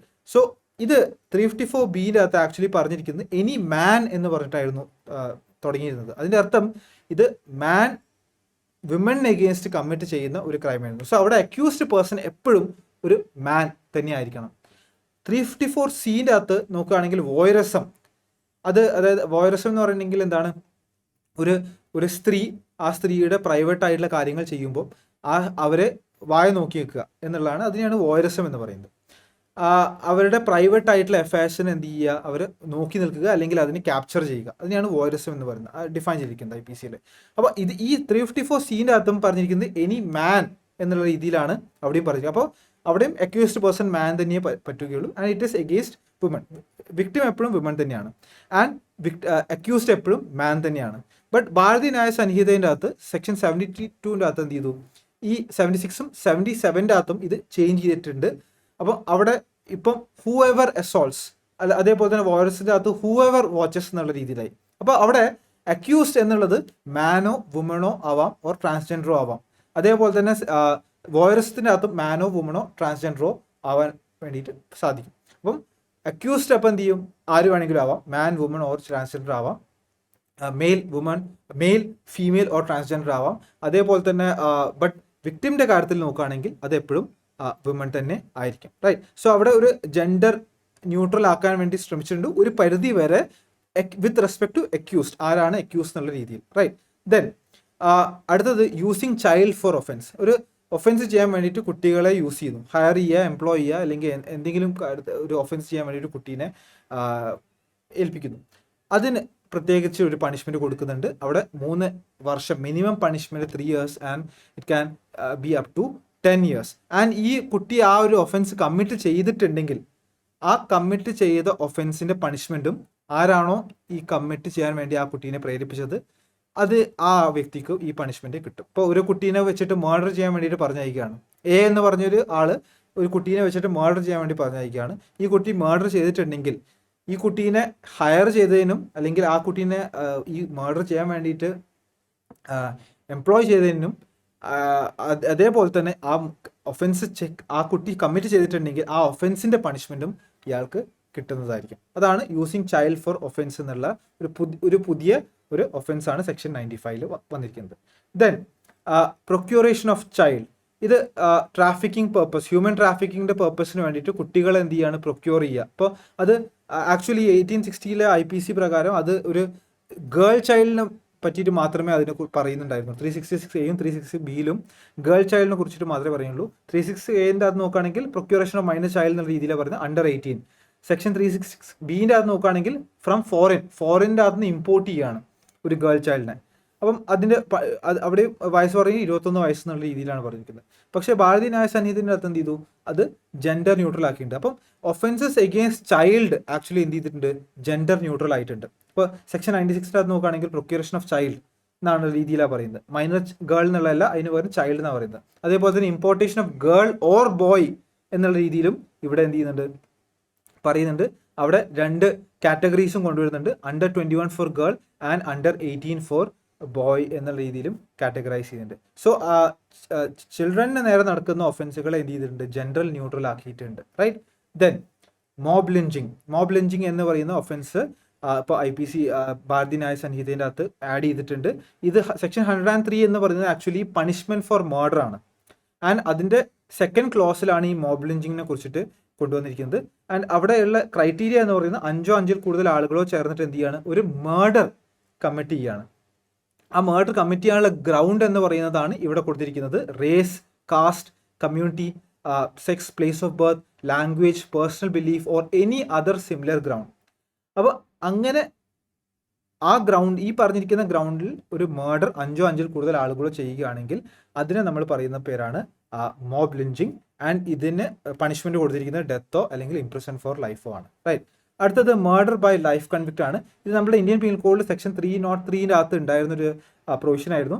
പക്ഷേ ആ ഒരു പ്രൊവിഷൻ്റെ അകത്ത് കൊടുത്തിരിക്കുന്ന കാര്യം എന്ന് വെച്ചിട്ടുണ്ടെങ്കിൽ ഒരു ലൈഫ് സെൻറ്റൻസ്, അത് ഇംപ്രിസൺമെന്റ് ഫോർ ലൈഫ്, ആ ഒരു ഇംപ്രിസൺമെന്റ് ഫോർ ലൈഫ് സെൻറ്റൻസ് ലഭിച്ച ഒരു വ്യക്തി, ആ ഇംപ്രിസൺമെന്റ് ഫോർ ലൈഫ് അനുഭവിച്ചുകൊണ്ടിരിക്കുന്ന, ആ ഒരു സെൻറ്റൻസ് അനുഭവിച്ചുകൊണ്ടിരിക്കുന്ന ഒരു വ്യക്തി ഒരു കൊലപാതകം ചെയ്യുകയാണെങ്കിൽ, മർഡർ ചെയ്യുകയാണെങ്കിൽ അവർക്കുള്ള പണിഷ്മെന്റ് എന്ന് പറയുന്നത് സെക്ഷൻ 303 പ്രകാരം മാൻഡേറ്ററിലി ഡെത്ത് സെൻറ്റൻസ് ആണ്. വേറെ ചോയ്സുകളൊന്നുമില്ല, ഡെത്ത് എന്നുള്ള രീതിയിൽ മാത്രമേ പറയുന്നുള്ളൂ, വേറെ ഓൾട്ടർനേറ്റീവ്സ് ഒന്നും കൊടുക്കുന്നില്ല.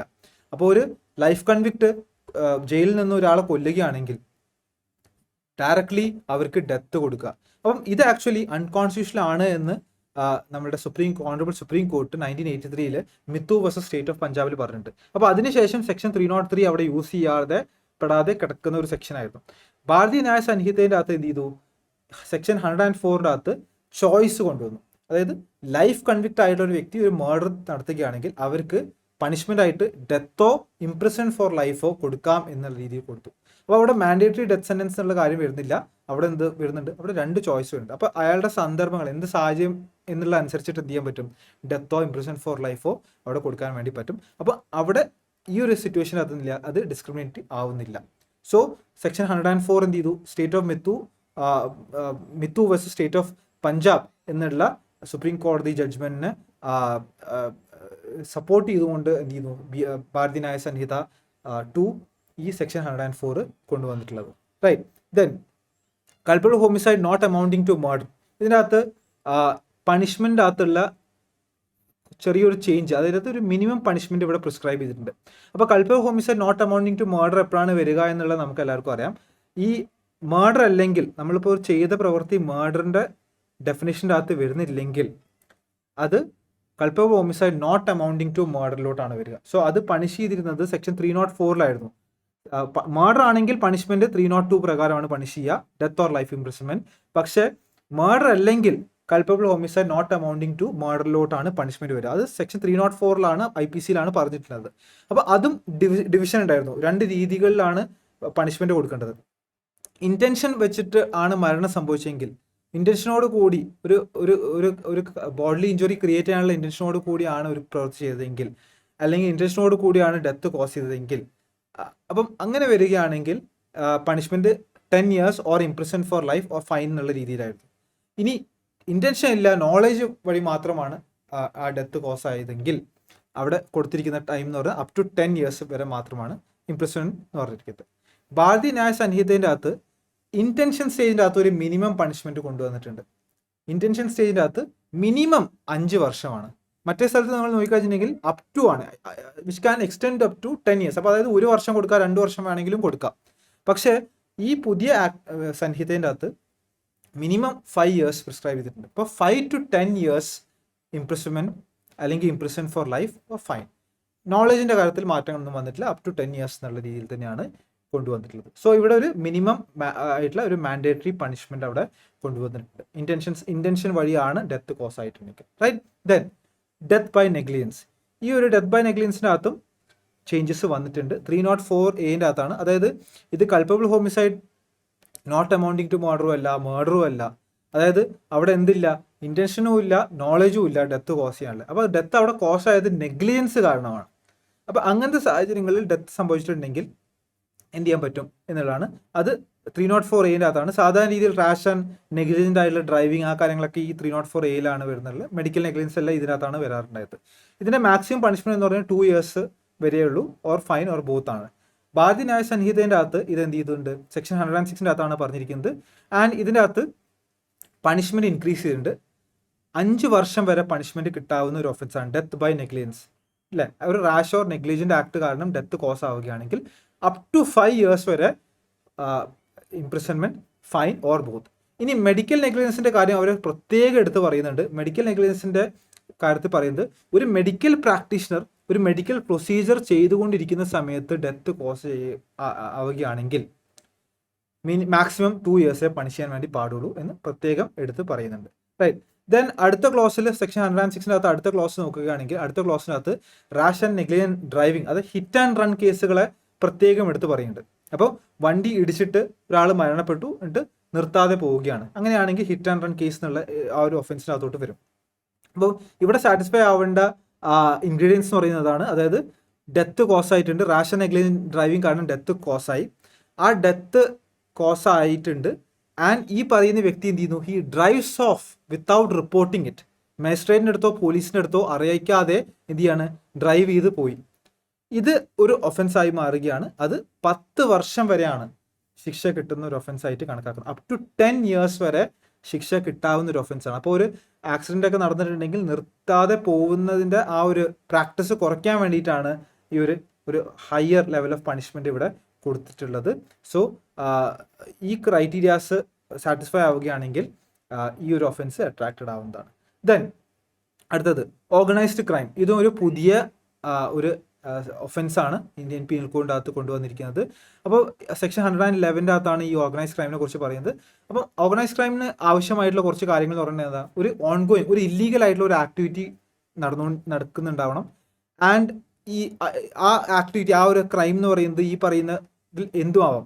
അപ്പോൾ കിഡ്നാപ്പിംഗ് ആവാം, റോബറി ആവാം, വെഹിക്കിൾ തെഫ്റ്റ് ആവാം, എക്സ്റ്റോർഷൻ ആവാം, ലാൻഡ് ഗ്രാബിംഗ് ആവാം, കോൺട്രാക്ട് കില്ലിംഗ് ആവാം, അല്ലെങ്കിൽ എക്കണോമിക് ഒഫൻസ്, സൈബർ ക്രൈംസ് എല്ലാം ഇതിൻ്റെ അകത്ത് വരുന്നതാണ് കേട്ടോ. Trafficking of person, drugs, weapons അല്ലെങ്കിൽ illicit goods and services, human trafficking, prostitution or ransom. അപ്പോൾ ഈ പറയുന്ന ക്രൈമുകൾ എന്ത് ചെയ്യുകയാണ്. എങ്ങനെയാണ് ചെയ്യുന്നത്, ആരാ ചെയ്യുന്നത്? ഒന്നിക്കൽ ഒറ്റയ്ക്ക് ചെയ്യാം, അല്ലെങ്കിൽ ഒരു ഗ്രൂപ്പായിട്ടുള്ള ആളുകൾ ചേർന്നിട്ട് ചെയ്യുകയാണ്. ആൻഡ് ഈ പറയുന്ന ആളുകൾ എന്താണ്, ഒരു ക്രൈം സിൻഡിക്കേറ്റിൻ്റെ ഭാഗമാണ്, ഒരു ക്രൈം ഗ്രൂപ്പിൻ്റെ ഭാഗമാണ്. ആൻഡ് ഈ ചെയ്യുന്നത് എങ്ങനെയൊക്കെയാണ്, ഇത് വയലൻസ് കാരണമാവാം, അല്ലെങ്കിൽ ത്രെട്ട് ഓഫ് വയലൻസ് ആവാം, ഇൻറ്റിമിഡേഷൻ ആവാം, അല്ലെങ്കിൽ ഭീഷണിപ്പെടുത്തിയിട്ടുള്ള രീതികളിൽ, അല്ലെങ്കിൽ വേറെ ഏത് ഇല്ലീഗൽ മെത്തേഡ്സിലോ ആവാം ഈ പറയുന്ന ക്രൈം ചെയ്യുന്നത്. ആൻഡ് ഇതിൻ്റെ മെയിൻ ഒബ്ജക്റ്റീവ്, ഈ ഓർഗനൈസ്ഡ് ക്രൈമിൻ്റെ മെയിൻ ഒബ്ജക്റ്റീവ് എന്ന് പറഞ്ഞാൽ 2 ഒന്നിക്കൽ മെറ്റീരിയൽ ഗെയിൻ ഉണ്ടാവുക, അല്ലെങ്കിൽ ഒരു ഫൈനാൻഷ്യൽ ഗെയിൻ ഉണ്ടാവുക, റൈറ്റ്. സോ ഈ പറയുന്ന ഒരു കാര്യത്തിനാണ് നമ്മൾ എന്ത് ചെയ്യുക, ഓർഗനൈസ്ഡ് ക്രൈം എന്ന് പറയുന്നത്. അത് അതേപോലെ തന്നെ പെറ്റി ഓർഗനൈസ്ഡ് ക്രൈം എന്നുള്ള ഒരു ഒഫൻസും കൂടെ വന്നിട്ടുണ്ട്. സോ ആളുകൾ ചേർന്ന് ചെയ്യുന്ന ഒരു ക്രൈം, അല്ല കൂട്ടത്തോടെ ചെയ്യുന്നു അല്ലെങ്കിൽ സിംഗിൾ ആയിട്ട് ചെയ്യുന്നു, പക്ഷെ അവരെന്താണ്, they are part of A crime syndicate. അതാണ് ഇവിടെ മനസ്സിലാക്കുന്നത്. അപ്പോൾ ആ ഒരു രീതിയിലാണ് ഓർഗനൈസ് ക്രൈമിനെ ഡിഫൈൻ ചെയ്തിരിക്കുന്നത്. ഈ ഓർഗനൈസ് ക്രൈം എന്നുള്ളത് വേറെ പല സ്റ്റേറ്റുകളിലും ഉണ്ട്. ഇപ്പോൾ ഗുജറാത്തിൻ്റെ അകത്തുണ്ട്, മഹാരാഷ്ട്രയിലൊക്കെ സെപ്പറേറ്റ് ആയിട്ട് ആക്ടുകൾ തന്നെ ഉണ്ട് ഓർഗനൈസ്ഡ് ക്രൈംസ് ചെയ്യുന്ന ആളുകൾക്കെതിരെ ആക്ഷൻ എടുക്കാൻ വേണ്ടിയിട്ട്. അതേപോലെ തന്നെ ടെററിസ്റ്റ് ആക്ട് എന്താണെന്ന് ഡിഫൈൻ ചെയ്തിട്ടുണ്ട്. സെക്ഷൻ 113 അകത്താണ് ഡിഫൈൻ ചെയ്തിരിക്കുന്നത്. ഇതും പുതിയതായിട്ട് ഉള്ള ഒരു സെക്ഷനാണ് ടെററിസ്റ്റ് ആക്ട്.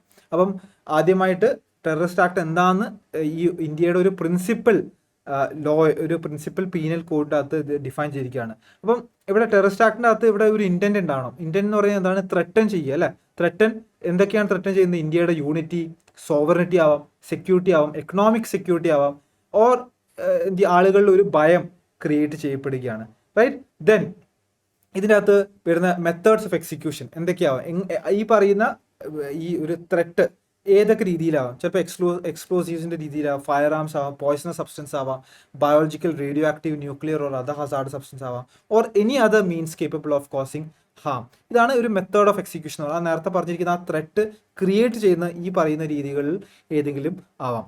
ആൻഡ് ആ ഒരു പറയുന്ന മെത്തേഡ് ഓഫ് എക്സിക്യൂഷൻ വഴി എന്ത് സംഭവിക്കുന്നു? ചിലപ്പോൾ ഡെത്ത് സംഭവിക്കാം, ഇഞ്ചുറി സംഭവിക്കാം, ലോസ്, ഡാമേജ് സംഭവിക്കാം, destruction property, essential services or സപ്ലൈസിൽ എന്ത് ചെയ്യും? ഡിസ്ട്രപ്ഷൻ ക്രിയേറ്റ് ആവുകയാണ്. ഇപ്പോൾ ഒരു ഹോസ്പിറ്റലിലൊക്കെ ബോംബ് ചെയ്യുകയാണ്, അല്ലെങ്കിൽ ഒരു ബ്രിഡ്ജ് പൊളിക്കുകയാണ്, അല്ലേ? ബ്രിഡ്ജൊക്കെ ബോംബ് ചെയ്തു. അപ്പോൾ അതൊക്കെ എന്താണ്? എസെൻഷ്യൽ സർവീസിൻ്റെ ഭാഗമായിട്ടുള്ള കാര്യമാണ്.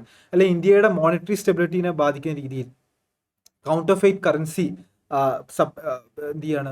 സപ്ലൈ ചെയ്യാണ്. അതേപോലെ തന്നെ damaging property use for India's defence or other government purpose. അപ്പോൾ ഇതെല്ലാം ഒരു നോക്കിക്കഴിഞ്ഞാൽ ഒരു വളരെ ബ്രോഡായിട്ടുള്ള ഒരു ഡെഫിനിഷൻ ആണ് ഇതിനകത്ത് കൊടുത്തിട്ടുള്ളത്, റൈറ്റ്? ഇനി അതർ ആക്ട്സ് ഓഫ് ടെററിസം, ഇതും ടെററിസ്റ്റ് ആക്ടിൻ്റെ അകത്ത് പെടുന്നതാണ്.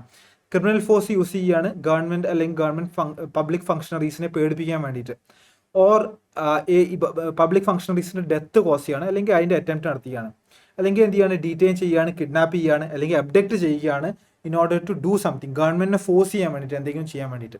അപ്പം ഇതെല്ലാം ടെററിസ്റ്റ് ആക്ടിവിറ്റീൻ്റെ കീഴിൽ വരുന്നതാണ്. വളരെ ബ്രോഡായിട്ടുള്ള ഒരു ഡെഫിനിഷനാണ് ടെററിസ്റ്റ് ആക്ടിവിറ്റി എന്നുള്ള രീതിയിൽ കൊടുത്തിട്ടുള്ളത്. ദെൻ പണിഷ്മെൻ്റ് ആയിട്ട് കൊടുത്തിരിക്കുന്നത്, ഞാൻ വളരെ ബ്രോഡായിട്ടുള്ള പണിഷ്മെൻ്റ് ആണ് പറയുന്നത്. അതിൻ്റെ ക്ലോസ് 2 തന്നെ പണിഷ്മെൻറ്റ് കൊടുത്തിട്ടുണ്ട്. ഈ പറയുന്ന ടെററിസ്റ്റ് ആക്ട് വഴി ഡെത്ത് സംഭവിക്കുകയാണെങ്കിൽ പണിഷ്മെൻറ്റ് എന്ന് പറയുന്നത് ഡെത്ത് ആവാം, അല്ലെങ്കിൽ ഇംപ്രിസൺ ഫോർ ലൈഫ് ആവാം, or fine. In all other cases, അല്ല വേറെ ഡെത്ത് സംഭവിക്കാത്ത വേറെ എല്ലാ കേസിനകത്തും എന്താണ്? At least minimum 5 year imprisonment up to life imprisonment ആണ്, ഓർ ഫൈനും കിട്ടാവുന്ന ഒരു പണിഷ്മെൻ്റ് ആണ് ഇവിടെ കൊടുത്തിട്ടുള്ളത്, റൈറ്റ്? ദെൻ അടുത്തത് ഗ്രീവിയസ് ഹേർട്ട്. ഗ്രീവിയസ് ഹേർട്ടിൻ്റെ അകത്ത് സെയിം കാര്യങ്ങൾ തന്നെയാണ്, വലിയ മാറ്റമൊന്നുമില്ല. പക്ഷേ ആ 8th എന്ന് പറയുന്നത് നമുക്കറിയാം, ഗ്രീവിയസ് ഹേർട്ടിൻ്റെ അകത്ത് 8 സിറ്റുവേഷൻസ് പറയുന്നുണ്ട്. ഈ 8 സിറ്റുവേഷനിൽ ഏതെങ്കിലും ഒന്നിൽ വരികയാണെങ്കിൽ ഗ്രീവിയസ് ഹേർട്ട് ആവും. 8ാമത്തെ കാര്യത്തിൽ പറയുന്നത്, ഈ ഗ്രീവിയസ് ഹേർട്ട് കാരണം ഒരു വ്യക്തിക്ക് in a space of 20 days അയാൾ വളരെയധികം സിവിയർ ബോഡ്ലി പെയിൻ അനുഭവിക്കുകയാണ് in a space of 20 days എന്നാണ് കൊടുത്തിരിക്കുന്നത്. പക്ഷെ ആ 20 days എന്നുള്ളത് റെഡ്യൂസ് ചെയ്ത് ഇപ്പം 15 days എന്നുള്ളതാക്കി. അപ്പം ഗ്രീവിയസ് ഹേർട്ട് കാരണം in a space of 15 days ആ ഒരു വ്യക്തിക്ക് സിവിയർ ബോഡ്ലി പെയിൻ അനുഭവിക്കുകയാണെങ്കിൽ ഇത് ഗ്രീവിയസ് ഹേർട്ടിൻ്റെ ഡെഫിനിഷൻ്റെ അകത്ത് വരുന്നതാണ്. ഓക്കെ, അപ്പോൾ ആ 20 നിന്ന് 15 days അത് കുറച്ചിട്ടുണ്ട്.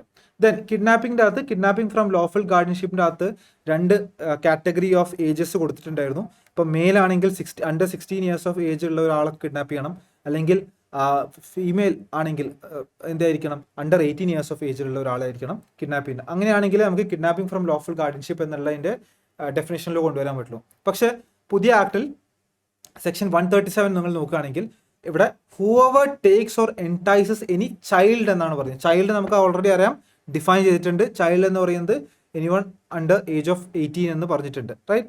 സോ ഇതിനെന്ത് ചെയ്തു? ആ ഒരു കാറ്റഗറി, ആ ഒരു ഡിഫറൻസിയേഷൻ എന്ത് ചെയ്തിട്ടുണ്ട്? അത് റിമൂവ് ചെയ്തിട്ടുണ്ട്, റൈറ്റ്? അടുത്തത് സബ്വേഴ്സീവ് ആക്ടിവിറ്റീസ് എന്നല്ല, അതായത് ഞാൻ ഇതാണ് പറഞ്ഞത്, സെഡിഷൻ. നമുക്ക് മുന്നേ ഉണ്ടായിരുന്ന സെഡിഷൻ എന്നുള്ള ഒരു ആക്ട് ഉണ്ടായിരുന്നു, സെക്ഷൻ ഉണ്ടായിരുന്നു. ആ സെഡിഷൻ എന്നുള്ള സെക്ഷൻ ഇപ്പോൾ എടുത്ത് കളഞ്ഞിട്ടുണ്ട്. അതിന് പകരം ആ സെഡിഷൻ്റെ അകത്ത് നിങ്ങൾ നോക്കിക്കഴിഞ്ഞാൽ ടേംസ് നിങ്ങൾ നോക്കിക്കഴിഞ്ഞാൽ ആരെങ്കിലും എന്ത് ചെയ്യാണ്? ഹേട്രഡ് അല്ലെങ്കിൽ രാജ്യത്തിനോട് ഒരു ഡിസഫെക്ഷൻ ക്രിയേറ്റ് ചെയ്യുകയാണ്, അല്ല, അതിന് ക്രിയേറ്റ് ചെയ്യാൻ വേണ്ടി എന്തെങ്കിലും ഒരു കാര്യങ്ങൾ പ്രവർത്തനങ്ങൾ ചെയ്യുകയാണ്. അപ്പോൾ ഒരു ഹേട്രഡ് അല്ലെങ്കിൽ ഒരു ഡിസഫെക്ഷൻ, ഒരു ഡിസ്ലോയൽറ്റി ക്രിയേറ്റ് ചെയ്യുകയാണ് towards the government established by law. അതിനാണ് നമ്മൾ സെഡിഷൻ എന്ന് പറഞ്ഞിരുന്നത്. അതിൻ്റെ പണിഷ്മെൻറ്റ് എന്ന് പറയുന്നത് ലൈഫ് ഇംപ്രിസൺമെൻറ്റ് അല്ലെങ്കിൽ up to 3 years വരെ കിട്ടാവുന്ന ഒരു പണിഷ്മെൻറ്റ് ആൻഡ് ഓൾസോ ഫൈൻ. ഇനി സെഡിഷൻ ഇപ്പോൾ എടുത്തു കളഞ്ഞു. SG Vombatkere versus union of ഇന്ത്യയിൽ സുപ്രീം കോടതി എന്ത് ചെയ്തിട്ടുണ്ട്, അതിനെ ഫ്രീസ് ചെയ്തിട്ടുണ്ട്. അപ്പം അതിപ്പോൾ യൂസ് ചെയ്യുന്നില്ല, അതിനെന്ത് ചെയ്തു, ഒഴിവാക്കി.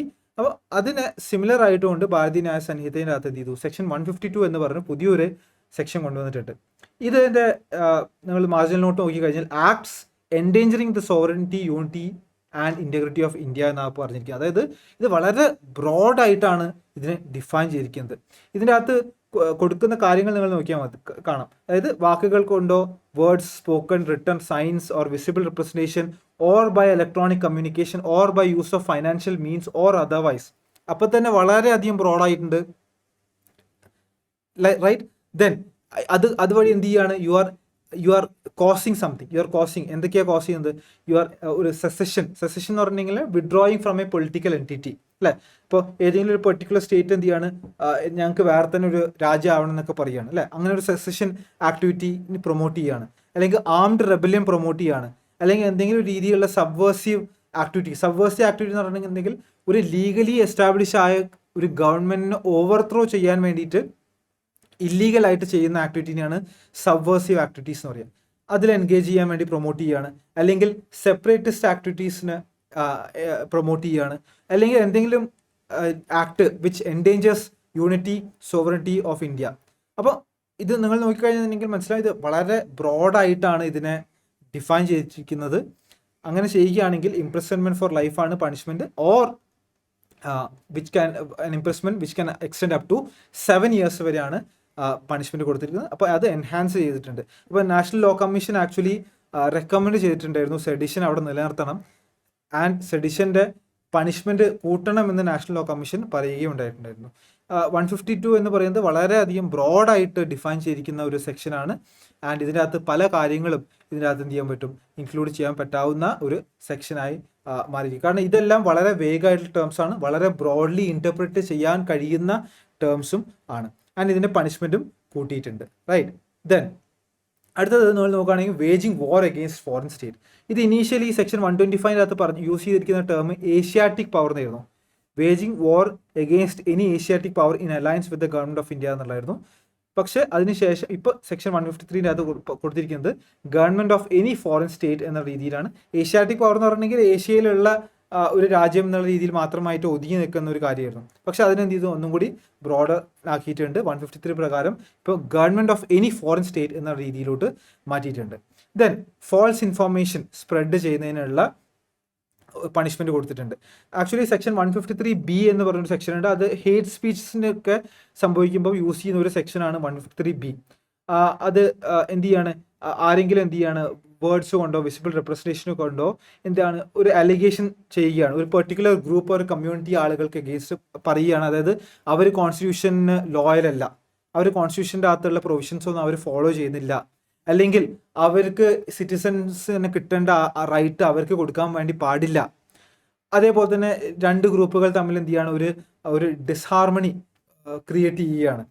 അപ്പം ഇങ്ങനെ ചെയ്യുന്ന പ്രവൃത്തികൾക്ക് ഹേറ്റ് സ്പീച്ച്, അല്ലേ, ആ ഒരു ഹേറ്റ് സ്പീച്ച് ആയിട്ടുള്ള ഒരു ഒഫൻസ് ആയിട്ടായിരുന്നു 153B കൺസിഡർ ചെയ്തുകൊണ്ടിരുന്നത്. ഒഫൻസ് അഗെയിൻസ്റ്റ് നാഷണൽ ഇൻറ്റഗ്രേഷൻ എന്നുള്ള രീതിയിലാണ് അതിനെ പറഞ്ഞുകൊണ്ടിരുന്നത്. ഈ 153B സിമിലർ ആയതുകൊണ്ട് തന്നെ ഭാരതീയ ന്യായ സംഹിത ആക്ടിനകത്ത് 197 അതിന് അതേ സെക്ഷൻ, ഈ പറഞ്ഞിരിക്കുന്ന 3 സെക്ഷൻ കാര്യങ്ങളും അതേപോലെ തന്നെ എടുത്തിട്ടുണ്ട്. അതുകൂടാതെ ഒരു പെർട്ടിക്കുലർ കാര്യം കൂടി അതിനകത്ത് ഇൻക്ലൂഡ് ചെയ്തിട്ടുണ്ട്. അതാണ് ഡിസമിനേഷൻ ഓഫ് ഫാൾസ് ഇൻഫോർമേഷൻ എന്ന് പറയുന്നത്. അപ്പോൾ ഇന്ത്യയുടെ സോവറിനിറ്റി, യൂണിറ്റി, ഇൻറ്റഗ്രിറ്റി ഓഫ് സെക്യൂരിറ്റിനെ ബാധിക്കുന്ന രീതിയിലുള്ള എന്തെങ്കിലും ഒരു ഫോൾസ് ആയിട്ടുള്ള ഒരു information or misleading information spread ചെയ്യുന്ന ഒരു വ്യക്തിക്ക് എഗെയിൻസ്റ്റ് എന്ത് ചെയ്യാൻ പറ്റും, ഈ ഒരു പെർട്ടിക്കുലർ സെക്ഷൻ അപ്ലൈ ചെയ്യാൻ വേണ്ടിയിട്ട് പറ്റും. സോ സെക്ഷൻ 197 എന്നുള്ളതും ഒരു ഇമ്പോർട്ടൻ്റ് ആയിട്ടുള്ള ഒരു ഡെവലപ്മെൻ്റ് ആണ്, റൈറ്റ്. ദെൻ അടുത്തത് suicide attempt to compel authorities. ഇതെന്ന് പറയുന്നത് സെക്ഷൻ 226 അത് പുതിയതായിട്ട് വന്നിട്ടുള്ള ഒരു ഒഫൻസ് ആണ്. ഇത് പ്രകാരം ഒരാൾ എന്ത് ചെയ്യാണ്, ഭീഷണിപ്പെടുത്തുകയാണ് ആരെ, ഒരു പബ്ലിക് അതോറിറ്റീനെ. അതായത് നിങ്ങളൊരു കാര്യം ചെയ്യാൻ പാടില്ല, അല്ലെങ്കിൽ ചെയ്യണം, നിങ്ങൾ ആ കാര്യം ചെയ്യുകയോ ചെയ്യാണ്ടിരിക്കുകയോ ചെയ്യുകയാണെങ്കിൽ എന്ത് ചെയ്യും, സൂയിസൈഡ് ചെയ്യും എന്നല്ലേ, അല്ലേ. So they are compelling someone to do something by threatening to commit suicide. Suicide ചെയ്യും എന്നുള്ള ഒരു ഭീഷണിയുടെ പുറത്ത് എന്ത് ചെയ്യുക, ഒരു ഒരു അതോറിറ്റീനെ എന്ത് ചെയ്യാണ്, ഒന്നിക്കൽ കമ്പൽ ചെയ്യാണ് ഒരു കാര്യം ചെയ്യാൻ വേണ്ടിയിട്ട്, അല്ലെങ്കിൽ എന്ത് ചെയ്യാണ്, ചെയ്യാണ്ടിരിക്കാൻ വേണ്ടിയിട്ട് എന്ത് ചെയ്യാണ്, റെസ്ട്രെയിൻ ചെയ്യുക, അല്ലെ, restraining the exercise of their lawful power. So അങ്ങനെ ചെയ്യുന്ന വ്യക്തിക്ക് കിട്ടാവുന്ന പണിഷ്മെന്റ് ആണ് maximum up to 1 year punishment, fine ആവാം ഓർ വിത്ത് ബോത്ത് ആവാം, ആൻഡ് ഇതിനകത്ത് എന്ത് ഓർ കമ്മ്യൂണിറ്റി സർവീസും ആവാം. ഇനി തെഫ്റ്റിൻ്റെ അകത്തോട്ട് വരികയാണെങ്കിൽ തെഫ്റ്റിന്റെ പണിഷ്മെന്റ് പണ്ട് വളരെ സിമ്പിൾ ആയിരുന്നു, up to 3 years or fine or both എന്നായിരുന്നു പറഞ്ഞിരുന്നത് സെക്ഷൻ 379 അകത്ത്. ഭാരതീയ ന്യായ സംഹിതയുടെ അകത്തും 3 years തന്നെയാണ് കൊടുക്കുന്നത് ഇൻ ദ ഫസ്റ്റ് ഇൻസ്റ്റൻസ്. പക്ഷേ in second and subsequent instances, പിന്നീട് വീണ്ടും ആ വ്യക്തി തെഫ്റ്റ് നടത്തുകയാണെങ്കിൽ മിനിമം 1 year ആണ് പണിഷ്മെന്റ് കൊടുക്കുന്നത്, അപ് ടു 5 years.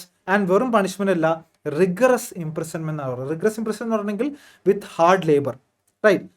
ആൻഡ് അതും കൂടാതെ വേറൊരു കാര്യം കൂടി ഇതിനകത്ത് പറയുന്നുണ്ട്. ഇപ്പം ആ ഒരു കള്ളൻ കട്ട മുതൽ അതിൻ്റെ വാല്യൂ, ആ സ്റ്റോളൻ പ്രോപ്പർട്ടിയുടെ വാല്യൂ 5,000 rupees താഴെയാണെങ്കിൽ, അതാണ് ക്രൈറ്റീരിയകളാണ് ഞാൻ പറയുന്നത് കേട്ടോ, 5,000 rupees താഴെയാണ് അതിൻ്റെ വാല്യൂ, ആൻഡ് ആ ഒരു ഫസ്റ്റ് ടൈം കൺവിക്റ്റ് ആണ്, ആൻഡ് ഈ കട്ട മുതൽ തിരിച്ചു കൊടുക്കുകയോ അല്ലെങ്കിൽ അതിൻ്റെ വാല്യൂ തിരിച്ചു കൊടുക്കുകയോ ചെയ്യുകയാണെങ്കിൽ ഈ വ്യക്തിയെ എന്ത് ചെയ്യും, കമ്മ്യൂണിറ്റി സർവീസിന് പണിഷ്മെൻറ്റ് കൊടുക്കാം എന്ന് ഒരു ഓപ്ഷൻ അവിടെ കൊടുത്തിട്ടുണ്ട്. അപ്പോൾ അതായത് വളരെ നിസ്സാരമായുള്ള ചെറിയൊരു ഒഫൻസ് ചെയ്തതിൻ്റെ ഭാഗമായിട്ട്. അപ്പോൾ 5,000 rupees താഴെയുള്ള ഒരു പ്രോപ്പർട്ടി ആയിരിക്കണം തെഫ്റ്റ് നടത്തിയിട്ടുണ്ടാവേണ്ടത്, ആൻഡ് ഫസ്റ്റ് ടൈം കൺവിക്റ്റ് ആയിരിക്കണം, ആൻഡ് ഇയാൾ എന്ത് ചെയ്യണം, ഈ കള്ളൻ എന്ത് ചെയ്യണം, ആ പ്രോപ്പർട്ടി ഒന്നുകിൽ തിരിച്ചു കൊടുത്തിരിക്കുന്നുണ്ടാവും അല്ലെങ്കിൽ അതിൻ്റെ വാല്യൂ റിട്ടേൺ ചെയ്തിട്ടുണ്ടാവണം. അങ്ങനെയാണെങ്കിൽ കമ്മ്യൂണിറ്റി സർവീസ് കൊടുക്കാം എന്നുള്ളൊരു ഓപ്ഷനും കൂടി ഇതിൻ്റെ അകത്ത് കൊടുത്തിട്ടുണ്ട്, റൈറ്റ്.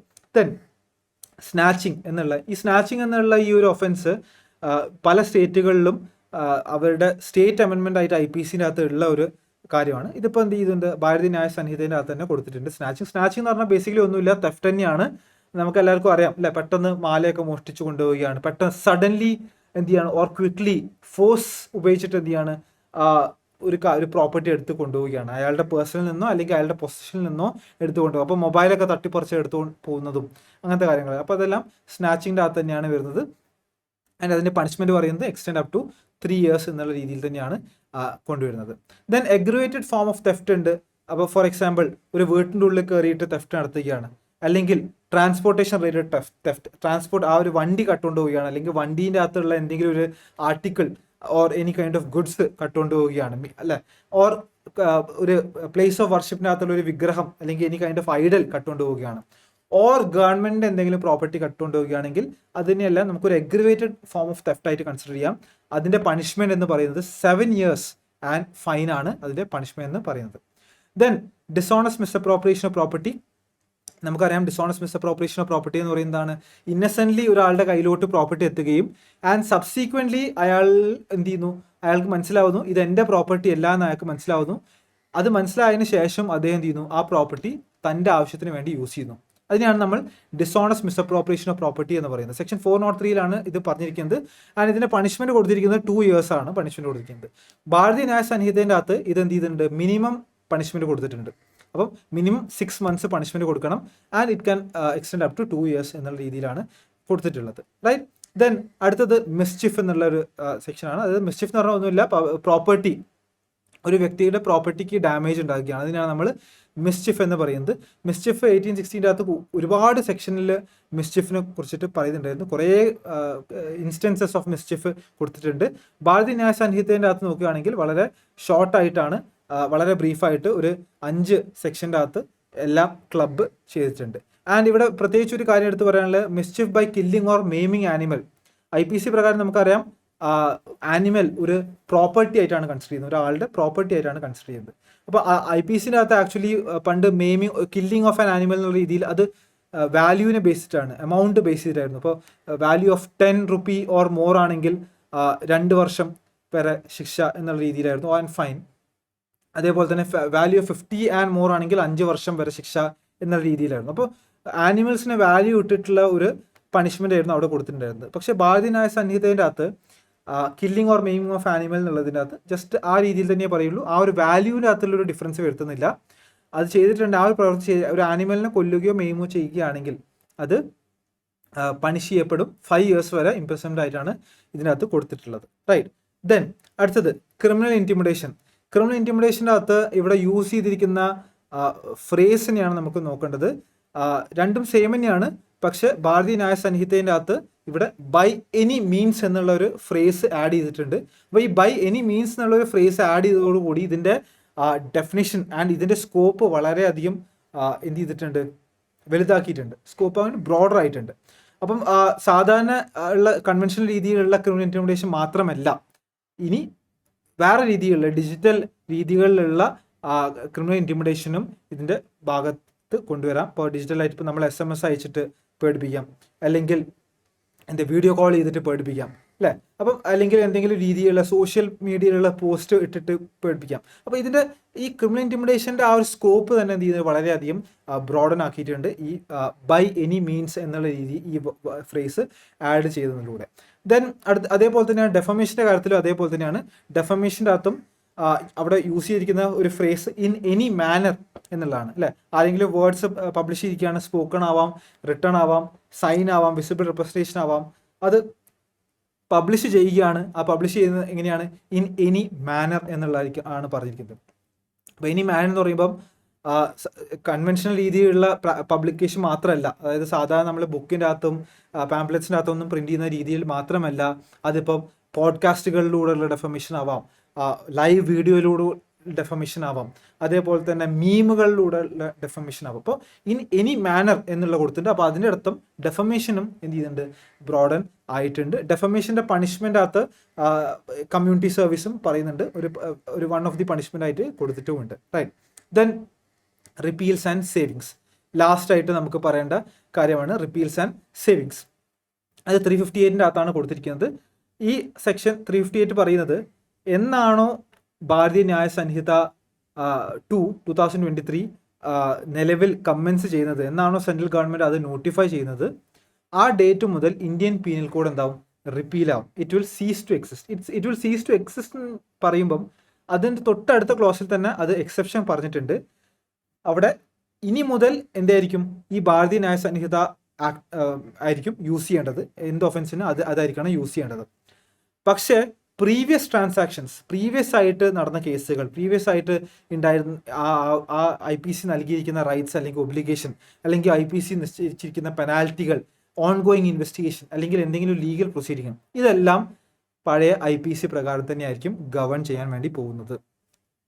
പക്ഷേ ഇത് ഭാരതീയ ന്യായ സംഹിത കമ്മൻസ് ചെയ്ത ഡേറ്റ് മുതൽ ആ ഒരു ഭാരതീയ ന്യായ സംഹിതയിലുള്ള പ്രൊവിഷൻസ് ആയിരിക്കണം ആപ്ലിക്കബിൾ ആവേണ്ടത്. നമുക്കറിയാം ക്രിമിനൽ ലോയിൻ്റെ അകത്ത് എന്തില്ല, റെട്രോസ്പെക്റ്റീവ് എഫക്റ്റ് ഇല്ല, എപ്പോഴും പ്രോസ്പെക്റ്റീവ് എഫക്റ്റ് മാത്രമേ ഉള്ളൂ. അപ്പോൾ ഈ ഒരു ആക്ട് വന്ന ആ ഒരു ഡേറ്റ് മുതൽ ഇനി ഭാരതീയ ന്യായ സംഹിത ആയിരിക്കും യൂസ് ചെയ്യുക നമ്മളുടെ പീനൽ കോഡായിട്ട്, നമ്മളുടെ ഇന്ത്യയിലെ പ്രിൻസിപ്പൽ പീനൽ കോഡായിട്ട്, ക്രിമിനൽ കോഡായിട്ട് യൂസ് ചെയ്യാൻ പോകുന്നത് ഭാരതീയ ന്യായ സംഹിത 2 ആയിരിക്കും. അപ്പം ഇതുവരെ നമ്മളുടെ ഈ ഒരു ആക്ട് ആസ് ഓഫ് നൗ ഇതുവരെ നോട്ടിഫൈ ചെയ്തിട്ടില്ല. ഇത് എനാക്ട് ചെയ്ത കാര്യം നോട്ടിഫൈ ചെയ്തിട്ടുണ്ട്, പക്ഷേ ഇതിൻ്റെ ഒരു കമ്മൻസ്മെൻറ്റ് ഡേറ്റ് ഇതുവരെ എന്ത് ചെയ്തിട്ടില്ല, നോട്ടിഫൈ ചെയ്തിട്ടില്ല.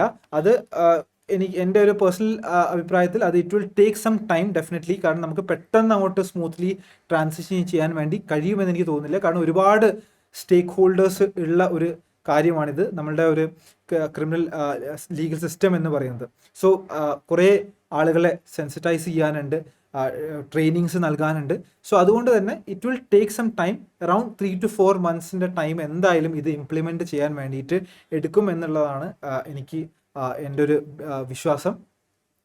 ഇത് വന്നു കഴിഞ്ഞിട്ടുണ്ടെങ്കിൽ ഡെഫിനറ്റ്ലി ഒരു പുതിയ ഒരു kind of set of operation ആയിരിക്കും, പുതിയ കൈൻഡ് ഓഫ് പ്രൊസീജിയേഴ്സ് കാര്യങ്ങളുണ്ടാവും. ഡെഫിനറ്റ്ലി കുറേ സെക്ഷൻസ് എല്ലാം റീറ്റെയിൻ ചെയ്തിട്ടുണ്ട്, ബട്ട് ഡെഫിനറ്റ്ലി പുതിയ സെക്ഷൻസ് കൊണ്ടുവന്നിട്ടുമുണ്ട്. അതിൻ്റെ എല്ലാ ഓപ്പറേഷൻസ് ഇനി നമുക്ക് ഇത് സ്റ്റാർട്ട് ചെയ്തിട്ടുണ്ടെങ്കിൽ മാത്രമേ നമുക്ക് മനസ്സിലാക്കാൻ വേണ്ടിയിട്ട് സാധിക്കുകയുള്ളൂ. റൈറ്റ്. സോ ഈ ഒരു വീഡിയോ നിങ്ങൾക്ക് എല്ലാവർക്കും യൂസ്ഫുൾ ആയി എന്ന് ഞാൻ വിശ്വസിക്കുന്നു. ഇത് കുറച്ചൊരു ലെങ്തി ആയിട്ടുള്ള, കുറച്ച് ഡീറ്റെയിൽഡ് ആയിട്ടുള്ളൊരു വീഡിയോ ആയിരുന്നു. IPCയിലുള്ള മേജർ ചേഞ്ചസ് എന്തൊക്കെയാണ് എന്നുള്ളത് മനസ്സിലാക്കുക എന്നുള്ളതായിരുന്നു ഈ ഒരു വീഡിയോയുടെ ഉദ്ദേശം. സോ ഇത് നിങ്ങൾക്ക് ഇഷ്ടപ്പെട്ടിട്ടുണ്ടെങ്കിൽ, ഈ ഒരു വീഡിയോ നിങ്ങൾക്ക് യൂസ്ഫുൾ ആണെന്ന് നിങ്ങൾക്ക് തോന്നിയിട്ടുണ്ടെങ്കിൽ ദയവ് ഇത് ലൈക്ക് ചെയ്യുക, ഷെയർ ചെയ്യുക ആൻഡ് സബ്സ്ക്രൈബ് ചെയ്യുക. Also please do let me know in the comments നിങ്ങൾക്ക് ഭാരതീയ നാഗരിക് സുരക്ഷാ സംഹിതയെ കുറിച്ചിട്ടും അതേപോലെ തന്നെ ഭാരതീയ സാക്ഷ്യ അധിനിയമത്തിനെ കുറിച്ചിട്ടും ഇതേപോലത്തെ ഒരു വീഡിയോ നിങ്ങൾക്ക് കാണാൻ താല്പര്യമുണ്ടെങ്കിൽ definitely please do let me know. Alright, so thank you so much ഇത്രയും നേരം ഈ ഒരു വീഡിയോ കണ്ടു നിന്നതിന്. So thank you so much. അപ്പം നമുക്ക് അടുത്ത വീഡിയോയിൽ കാണാം. Alright, then see you, by.